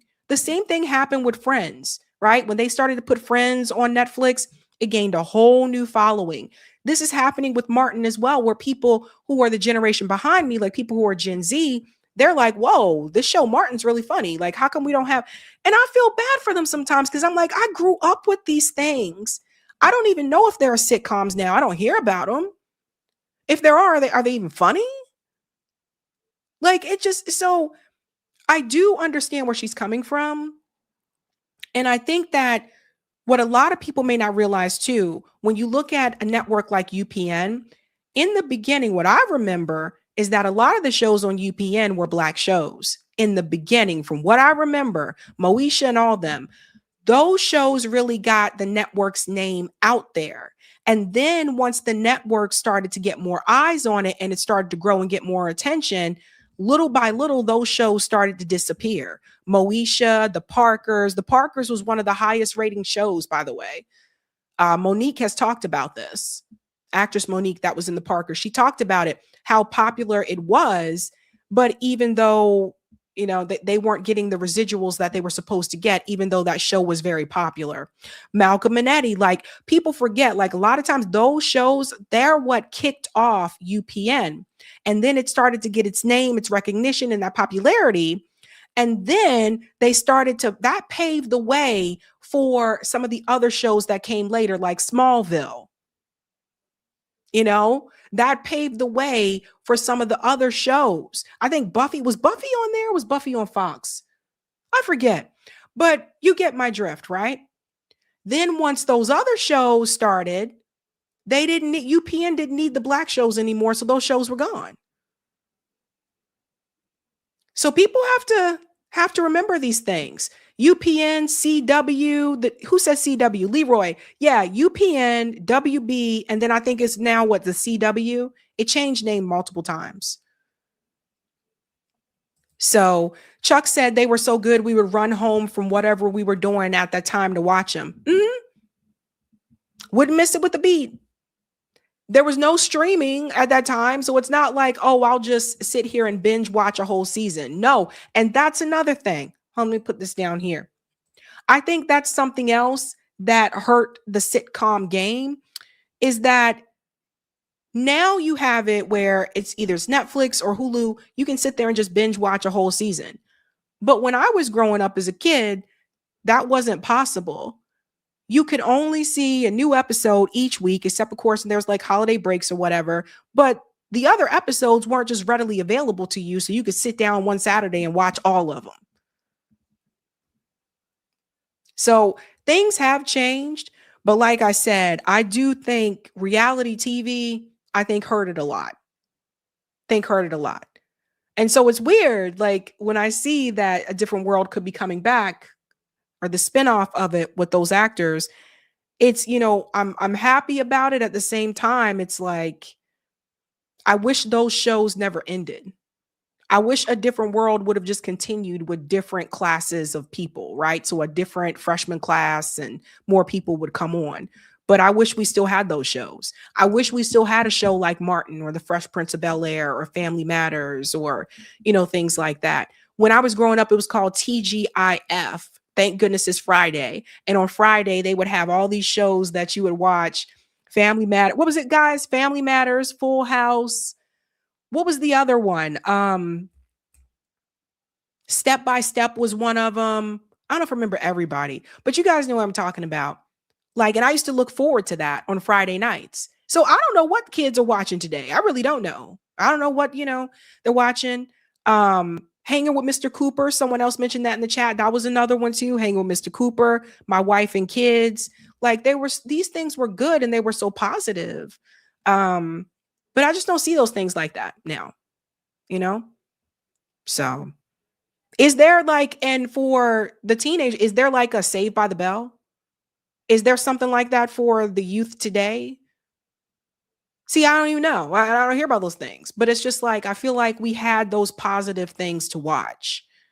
And so I think what that also means for producers is that obviously there is a request, especially during these times where people can be stressed out and there's a lot going on in our country and across the world. I think now is a time where people could use some more positivity. And I think that they would appreciate those types of shows, Just something to think about.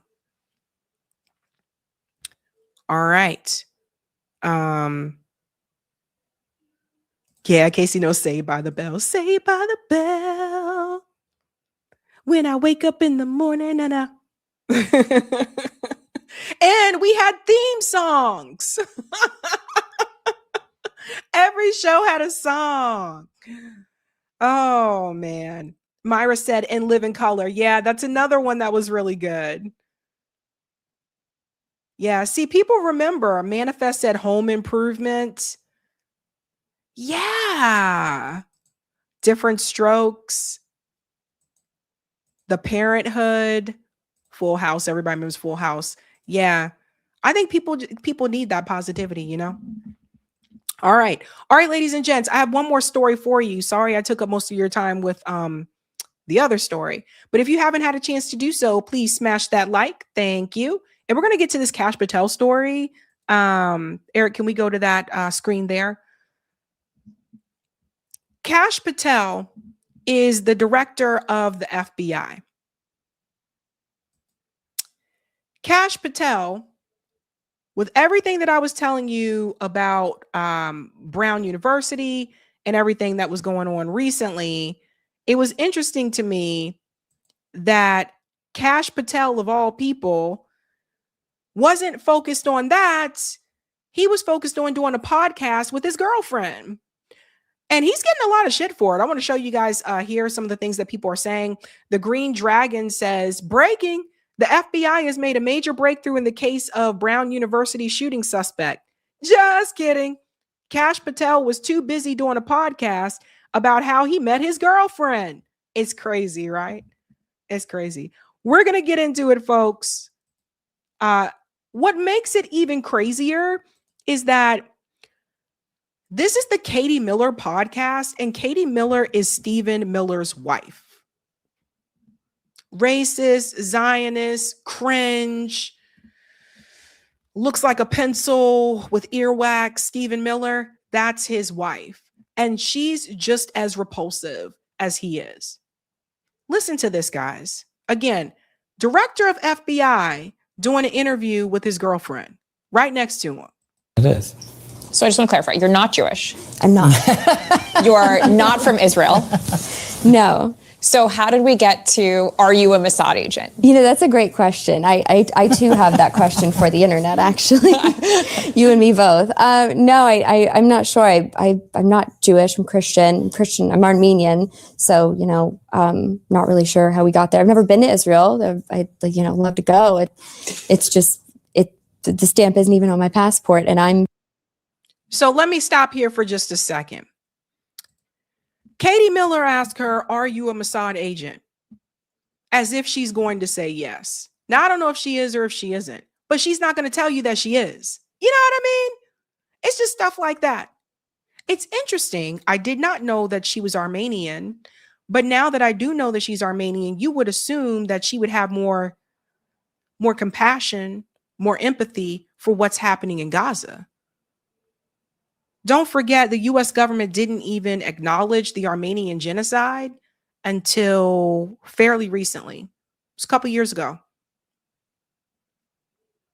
Don't forget that. So you would think that she would understand. But nope. Just as confused as everyone else is. Because the internet, to this point, of the personal attacks on you and your relationship are not only from the far left, but are from the far right as well. And how have you dealt with those attacks? Do you let it, are those things you guys discuss? Do you let it roll off your sleeve? Do you not read it? I think there's a lot of people out there, especially young women, who are attacked in other ways from their friends, from their groups. And that's something we all struggle with, right? Is how to handle that. And so going through what I think is a very public version of that, I'd love to know how you deal with this. I think that it's very important to first and foremost remember that the people who actually love you, my boyfriend, my family, those are the people who their opinions matter. And then everything else kind of splinters off from that, and you can decide how much value you want to place on other people's opinion. So then why did you file a lawsuit, a $5 million lawsuit against people that said that they believed that you were a Mossad agent? She has a lawsuit that she filed against multiple content creators, most of them on X. Elijah Schaefer, we told you guys about before. Also Sam Parker. She filed lawsuits against them because they said they believe that she's a Mossad agent. So if you ain't really caring about what they're saying, then why did you do that? This is also really weird. It's just really weird thing to do here. I also understand that there's a benefit in whatever media spin, whatever side is choosing to make. If this side wants to say I'm a spy, it's because they're trying to attack him through me. If the far left is trying to spin me as a party girl, it's because it's, first of all, hilariously untrue, and also because they want to get to him. So I try not to take it personally. Of course, it affects, your headspace, it affects your work, it affects aspects of your life. I can't pretend it doesn't. It's horrible. But I think remembering that the opinions of the people who actually love you and know you are what matter the most. Yeah, I think for us, it's we have a great support structure with our family and our friends, as anyone does in this town, in order to succeed. And we're blessed to have that. And I think what hurts is that they have to read a lot of this falsehood. She can take it. I can take it. We can take it. It's definitely made us incredibly stronger, but apparently not, because she's filed lawsuits. That's what I'm saying. She filed lawsuits against people because they said what they said about her. And Kash Patel to me always looks stiff. Is it just me? He always looks like he's constipated. Look at him, he's looking to the side, but there's no neck. I don't know. Having a support network that knows it's total BS has made it a lot easier for us. And our parents get along. My parents like her more than they like me. So it's, in all this accounts that it matters, where it actually means something, it's never been better for me on a personal level. Of course, I wish we didn't have to deal with the attacks. She should be out there touring and crushing it on the country music stage, as she always has been. And she shouldn't have to deal with the collateral consequence of just being the FBI director's girlfriend. But I think with the hypersensitive nature of the media, especially the social media space, people come at you because it takes me back to when I first did an investigation of consequence, Benghazi or Russiagate or what have you. They always said it's going to be the loudest when you're over the target. And yeah, it's been the loudest for us in recent history because she's doing amazing things and the FBI is doing a great job for the American people. And certain sectors of the online space aren't satisfied that we're thriving, we're surviving, and that we have the support of this administration. No, the segments of the online space just feel that you're corrupt and you're disingenuous and you're not being transparent with your viewers. That's what people are saying about you. Skylar says he's looking to the side, up, down, and around the middle, all at the same time. Oh, man. Do you think certain attacks on you or your relationship affect your work? in different degrees? Like, for example, a Mossad agent, is that any different than attacks, say, over your air travel, or do you just let it all roll? Well, you let what you can roll, but when you have outright falsehoods, like this nonsense about, oh, you're taking a private jet. We're taking the FBI plane because Congress 20 years ago said FBI directors are not allowed to take commercial air travel, ever. So, okay, so we took that on and said, well, let's figure this out because we don't want to just run around. And she's totally understanding. She's like, if you can't see me this weekend, that's okay. You stay where you are, I'll stay where I am, and we'll meet up next time. This is a girlfriend, guys. This is not wifey. This is not the wife. She's not wife. So it's just weird to me. I'm like, why is the director of the FBI doing an interview with his girlfriend? Like, they're not even married. It's just really weird to me. She could be here today, gone tomorrow. You know, she can move with someone else next week. You don't know what's going to happen, but it's weird. Okay, so the FBI has a private plane that is meant for FBI members. Okay, I get that. She don't work for the FBI. She don't work for the FBI. And let's keep it real. Kash Patel was taking that plane to go back and forth to visit her, and people are like, oh, he's using it for these purposes instead of using it for FBI purposes. I can get where that's coming from, people. Yeah, people watching you because you have not been transparent, whether it's been the Charlie Kirk thing, whether it's been, by the way, has anybody heard anything about the shooter that was in Texas outside the ICE facility? And Kash Patel said it said F ICE on the shells, like the bullets or whatever. Notice you don't hear anything about these people anymore. What happened to that person? Okay, so you just say we caught this person and you're not transparent about it. And that's the problem. That's what people have a problem with. And when you sit up here and you can actually have podcasters that can figure out what you're talking about, and there's podcasters that can start to solve these things on their own, but you work for the FBI and you can't go that far. Yeah, people just don't trust you. So I don't get that. It was very awkward to me. Like, I felt like we were not supposed to be privy to this conversation. And so what we did was we created a template where we're like, we will cross paths when we can, especially during the holidays and birthdays and important occasions for the families. And we'll travel under the rules that have been established by the prior 20 years of Congress, DOJ, and FBI. And pay for our personal travel, which we do, like all members of the cabinet and other agency heads do. And at the same time, I also kind of expected some scrutiny. So we took additional steps to say, how can the FBI save money for travel when it's on personal matters? And so I mandated Bureau require us to use government airfields. The prior two directors didn't. They didn't want to drive an extra 20 minutes to go to a government airfield like Andrews. They wanted to use Reagan as their, personal landing strip. That cost the taxpayers an extra $4,000 to $7,000. So when we see these attacks, and by the way, you add up that math, it was like $4 million by the prior directors. They could have saved if they've just done what we're doing simply. And no one told them not to go on vacation. And it's ironic that they're saying, oh, you're going on vacation or you're going to see your girlfriend perform. And if I was actually abusing it, I would go see every one of her shows. I think I get to like 15%. Just to clarify, So again, and it's like nobody, like, why do we need to know how many of your girlfriend's shows that you go to? This is really weird to me because it's like, at first, when this was coming out in the news, I was like, oh, that must be his wife. And then I realized, she's just a girlfriend. Okay, what is happening here? Like, the point is this. Now, all of a sudden, you worry about how much money we can save, taxpayers and all this kind of thing. Now that really matters. But when it came to taxing the billionaires, when it came to making cuts, Kash Patel was all on board with that. Listen, this is a mess. The Trump administration is a mess. Dan Bongino just announced that he's resigning. So there goes Kash's his buddy.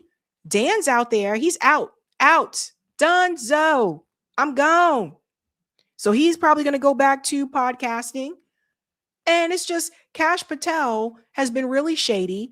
He has said things that were not true publicly on camera in news interviews. And he's the director of the FBI. It's just, it's crazy. We're going a little bit more here. How often has he traveled to see you since January 20th? Oh, gosh. I think with Nashville. I've been in Nashville Yeah, I've been to her house a couple times with her family for the holidays and, birthdays. I've seen her perform this year, I think 3 times. Yeah. So you would say less than an average long distance relationship. Yeah. Just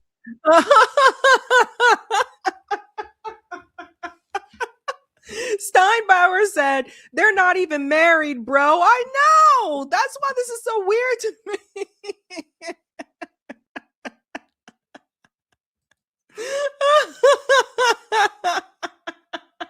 Just to clarify. Yes. So how often are you coming here? I'm here honestly as much as I can be. If I'm not working in Nashville, if I'm not on the road somewhere, I'll come here because it makes the most sense. So does a 75-25 distribution here of you traveling versus him? She travels more. Yeah, she travels. 75% Alexis, 25% Cash. She's Yeah, doing the maybe. majority of the work in this relationship right now. I mean, she's doing the majority of work in this relationship almost all the time. No, we make it work. So people were really clowning him because this interview, during the time this interview was recorded, this was during the time when the Brown University suspect was still on the loose. Listen to the part here. I think this is the part about social media. You guys need to pay attention to this part. Have you noticed that they come in through a specific place more frequently, whether that be Reddit, Instagram, Discord, X, or is it kind of doesn't matter? It's a crapshoot. I think there's the volume on X is just because there's so many people on it, but it comes in everywhere. I was going to stay on this for one more second because it's something I'm very fascinated in. Do you find that the people often who are submitting these death threats are the ones who are actually actioning it? Or is it more of a Charlie Kirk type situation if we all believe that Tyler Robinson was the person who shot and killed Charlie, that it is someone who is not going to post online? Like, has political violence and the death threats picked up since Charlie's murder? Or is it about the same for where it's been, say, since January 20th? I think there's January 20th. It's maybe picked up a little bit. I just think it's gotten a lot more attention, especially, unfortunately, due to our friend's assassination. Has put a big spotlight on it. And most of America is taking it very seriously as something that should never happen in modern day America or ever. And then the rest of the space is doing what they always do with it, which is using it to cannibalize and make a few bucks. And look, we at the Bureau I've told them, I said, we are going to wildly protect free speech, wildly so, especially with the people that are in disagreement with whatever your views may be. No, they're not trying to protect free speech. That's the thing. They want to crack down on it. I don't know what the sniffing's all about. Maybe he has a cold or something, but it's just, come on. No, they're not trying to protect free speech. Eric informed me, okay, it says that this was okay. In the description, it says it was recorded before the Brown shootings. Okay, but still, like, why are you there with your girlfriend? Like, it's just really weird. It's weird. And to me, it's just like, especially when it's like girlfriend, boyfriend, because, here today, gone tomorrow. You could break up and you're with someone else later on. It's just very bizarre to me. It's weird. Sabby just thinks it's weird. I'm sorry. But it's interesting too, because other people were like, I want to show you this. Hold on. Irlandera said Kash Patel's much younger girlfriend, Alexis, is filing the $5 million lawsuit against Elijah Schaffer and other influencers for pointing out she is likely a Mossad honeypot. Kash Patel's girlfriend works with PragerU, whose CEO was in Israeli Defense Force and 8200 intelligence agency. So I want to show you guys this here because this was another thing that was called out. She did work for PragerU. She did content for them, right? So at one point she was like, this isn't true, you guys, this isn't true. But look at this. If you look at PragerU, it says that Marissa Straight, who's the CEO of PragerU, was born in LA and moved to Israel at a young age. She completed her primary education and served in Military Intelligence Unit 8200 of the IDF. So when people were saying that they thought she was a Mossad honeypot, I mean, it's not like that just came out of nowhere, right? So that's what people need to know. I didn't know that for the longest time about PragerU, but that is very interesting. So they pointed that out. They also pointed out, of course, Dennis Prager. Let me come back here. Dennis Prager as well. So this is very interesting, you guys. And then when she responded, she said, "I do not work for a spy. The association you're making is awful and operative for Israel. See my other comment on this post. The accusation you're making here is actionable on the legal side of defamation, and I'm absolutely not afraid to look into that. I do not work for Prager. I have made content for their platform, which is for the purpose of spreading educational videos to the youth. I am for a sovereign USA. Shame on you." And this is one of the people that she came after, which is Sam Parker. And he said, Alexis Wilkins, Kash Patel update. Kash Patel's celebutante actress girlfriend has recently claimed on Instagram that I do not work for a spy. I make content for their platform. Get it? She doesn't work for them. She just does work for them. Quality hair splitting. Wow. Yeah, he did like a deep dive like into her. But the thing is, guys, is like this is inappropriate. Katie Miller, Zionist, she said some very cringe things about Palestinians, by the way, and she said them on like CNN. Like she's been on CNN. And that's the thing. People like her, they'll constantly get invited on to like corporate media and stuff like that, even though they're have disgusting, hateful remarks about people. But again, she's married to Stephen Miller, a freaking nut job. So let that sink in. Let that sink in. I never thought I'd see the day when the FBI director would be doing an interview with his girlfriend. Is this real life? Is this the real life? Is this just fantasy? Mama. Sorry, guys. It's Queen time. Queen. All right. That is it for us tonight, ladies and gentlemen. We will be back live Sunday at 5 p.m. Eastern. I think Eric is going to read the rest of the super chats and close out the show. All right. Yeah, so so they're like going on and on at that press conference. Yeah, But, it's just like I said, we may never know like who put him up to this if someone put it up to it because he's dead. But there are like some details. So I guess he was at least I'm getting through Corey here. He was this guy. The shooter was a student, like 20 years ago at Brown, and then was back as an adult student or something like that. There's apparently connections with the whole Portugal angle.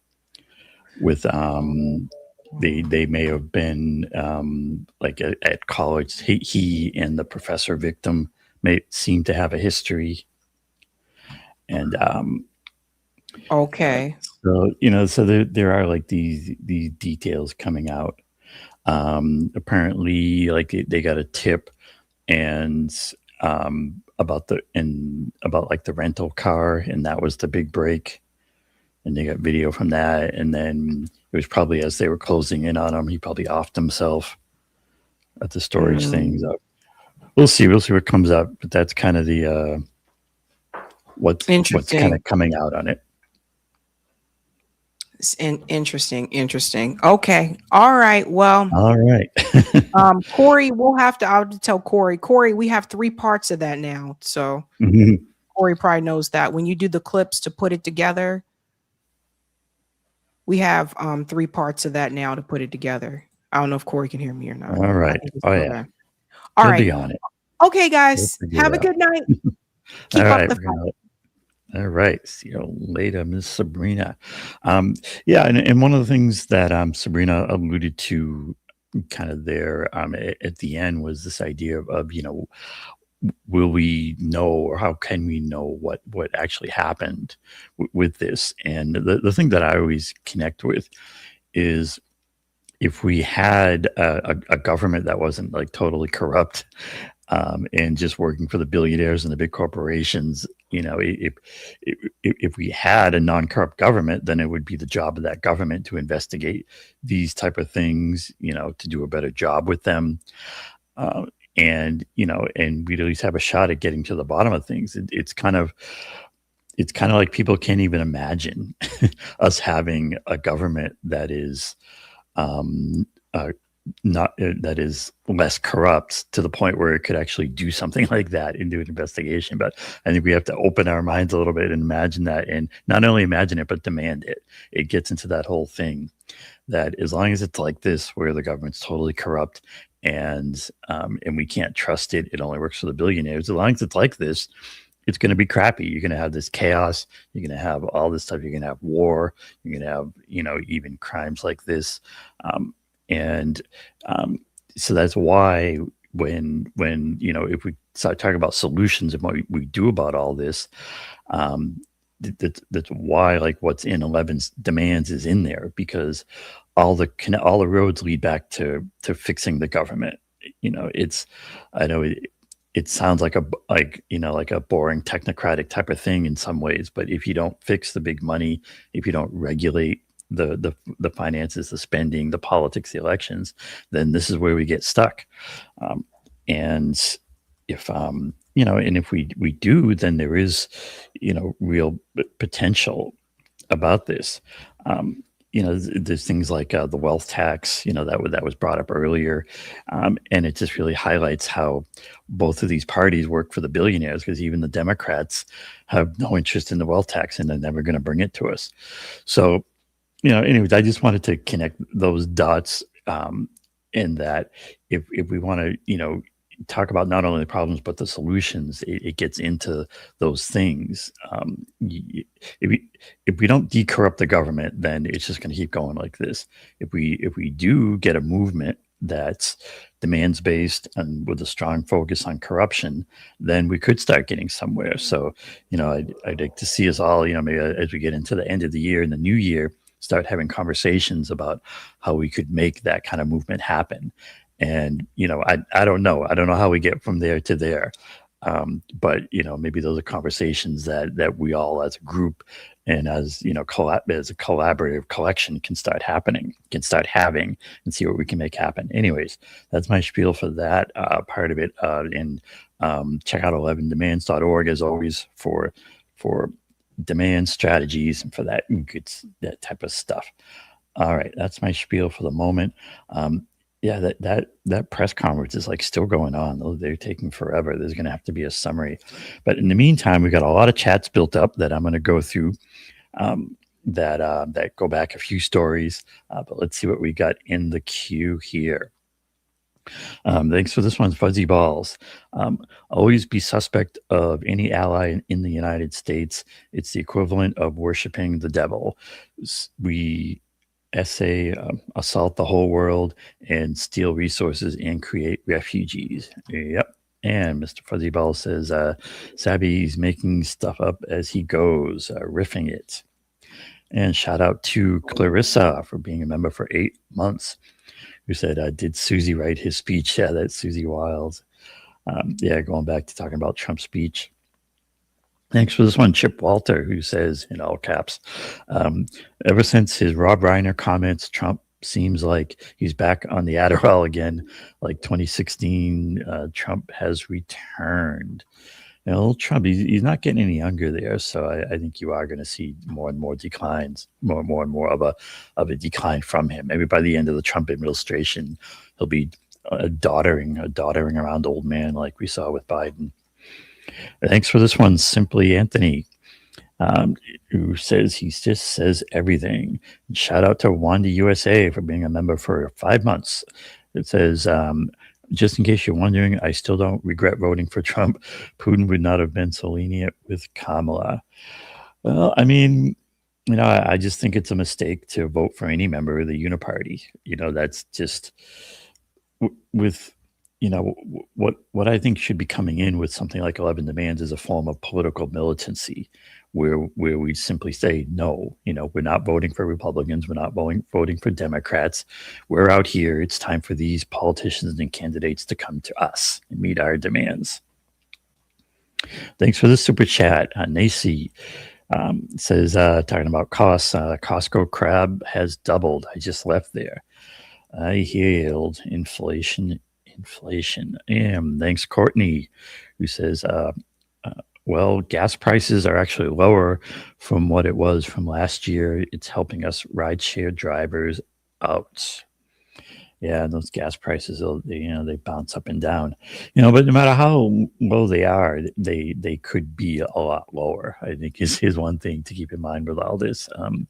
All these energy prices could be much lower, and it's part of the game that they try to max out those prices.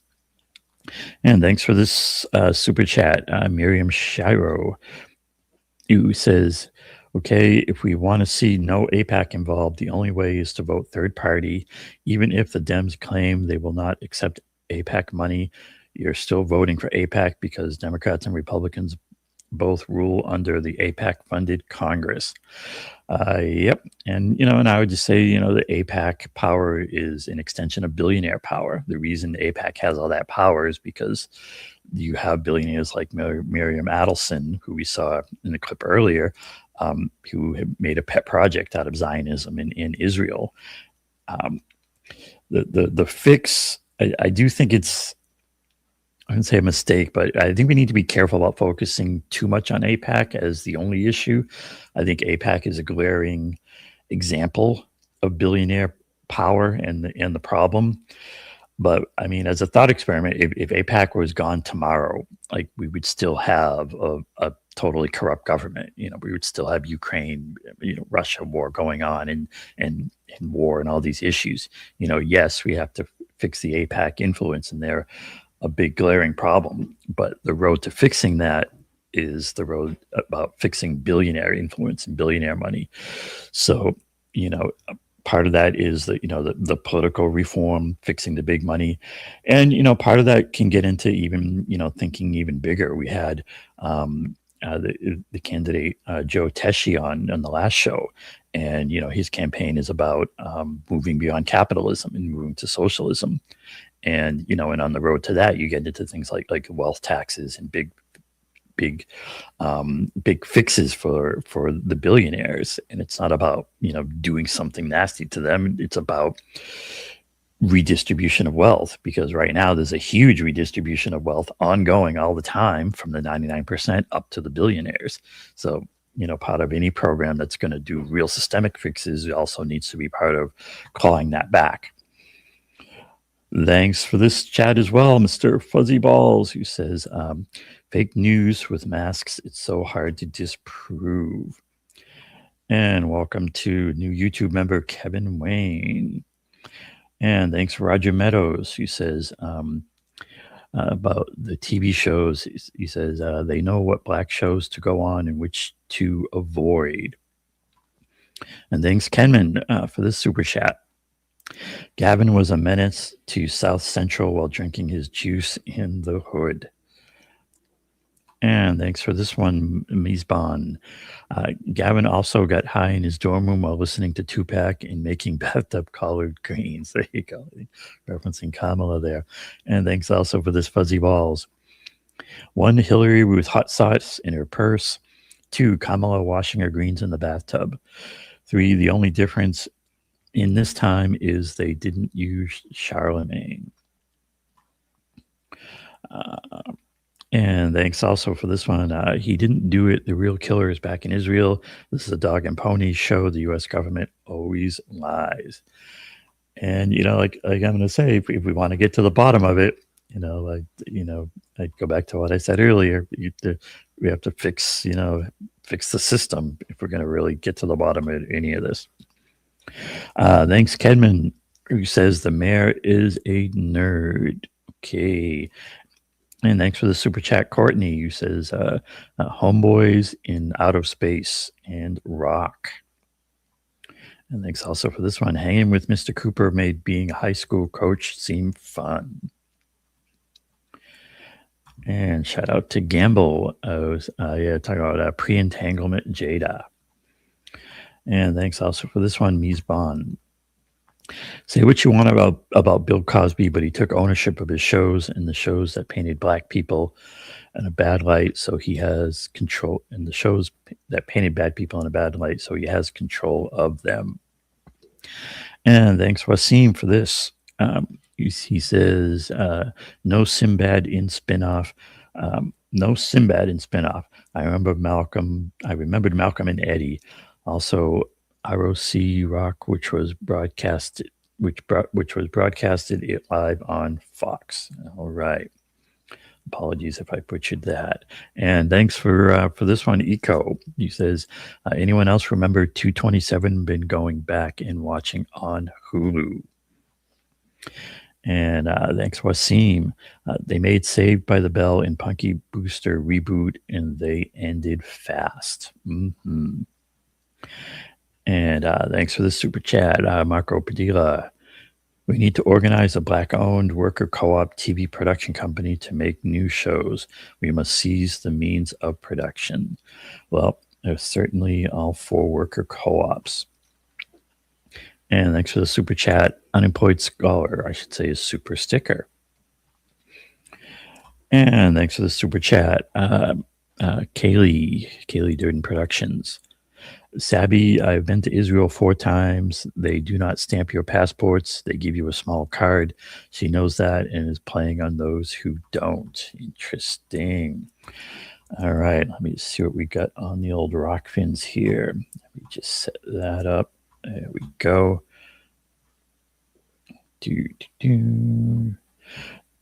And thanks for the tipped comment on Rockfin, Stephanie Caro. And who says, my concern about the MIT and Brown incidents is that if the police track down the hitman, they will terminate him. And then the investigation into who hired him will hit a dead end on purpose. I also wonder whether the scientist was maybe opposed to working in connection with Israel. And she says, exactly as I fear, the end of investigation. And thanks for this tip comment on Rockfin Roger. 2K8 Hillary dodged Obama for saying, Hillary dogged Obama. 2008, Hillary dogged Obama for saying the same thing about Reagan. Today's Dem Party are 80s GOP. Actually, Nixon started the war on drugs and Reagan put it on steroids. Thanks also for this one, Roger. Remember what I said, people always focus on what we can get done in the states through ballot measures and state government over federal and Congress over president. Remember the 2015-16 GOP presidential primary where we all knew Trump won once he said on stage that he's the only one on the stage who does not take any money at all, explaining he was a donor, and the way it works is I give them money and they do what I want, leaving dumb looks on their faces and couldn't say anything. He said, I am unlike any other Republican before. I am not in anyone's pocket. And thanks for this one, Roger. My, how things have changed. This world would have absolutely been a speech about the Venezuelan invasion if he would have released the Epstein files, took surgical cuts instead of a hatchet to government, stop support for Israel, not make his tax cuts for the rich permanent, which is something else he said he would not do in 2015 presidential primary, saying he's unlike any other Republican and he was going to look out for the forgotten man, but he forgot them. Arkansas farmers real quick with them tariffs. And to pour salt in the wound, he gives $48 billion to Argentina and only $12 billion to Arkansas farmers.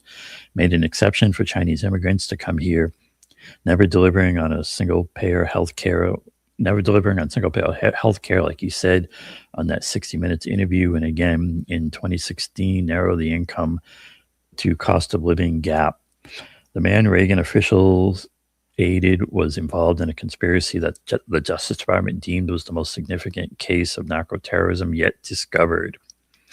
Went all in on AI by allowing them to eliminate jobs and pour salt in the wound by doing an executive order to stop states from regulating AI for 10 years.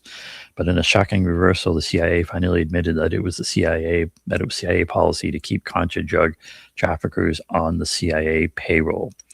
An anti-drug unit of CIA sent tons of cocaine to the U.S. as per the New York Times. Just getting my scroll right here. And Roger, also thanks for this tip comment. Birthday in 2 days. In the meantime, wish DMX a happy birthday today. My twin born 48 hours earlier. Stripes Cosby show caught hell people from black people of both parents being a doctor and a lawyer. Also, when Bill tried to buy NBC, that's when the head said uppity N-word, time to shut this down. And thanks for this tipped comment. You are halfway right about why sitcoms ended because of reality TV. Remember, there was a writer's strike. There was a strike of Writers Actors Guild in 2007 and 8. Execs didn't want to deal with the union, so they found the perfect scabs and regular people via reality TV. There's no better line to pull them in by saying they want to be on TV and be famous. All right. Thanks for all of those, Roger. And that is going to just about do it for us tonight. So like I said, if you want to really fix things, fix the system, follow the money, fix the money, deal with the money. There's MCDS, money corruption, demand solutions. I think if you use that to analyze things, you can get a clear picture of what's going on and what we should do about it. That more on the old 11demands.org. All right. It's been quite a night, but we're going to be back at it, I believe, on Sunday. We got a couple more shows before we hit a bit of a Christmas break. But we'll have good stuff for you then, and even during the Christmas break, there'll still be clips and things like that. Sabby won't leave you totally in the lurch. But that's going to do it for us tonight, as our Sabby likes to say. Thanks all. Have a good night. Keep up that fight. We'll see you next time. Thanks.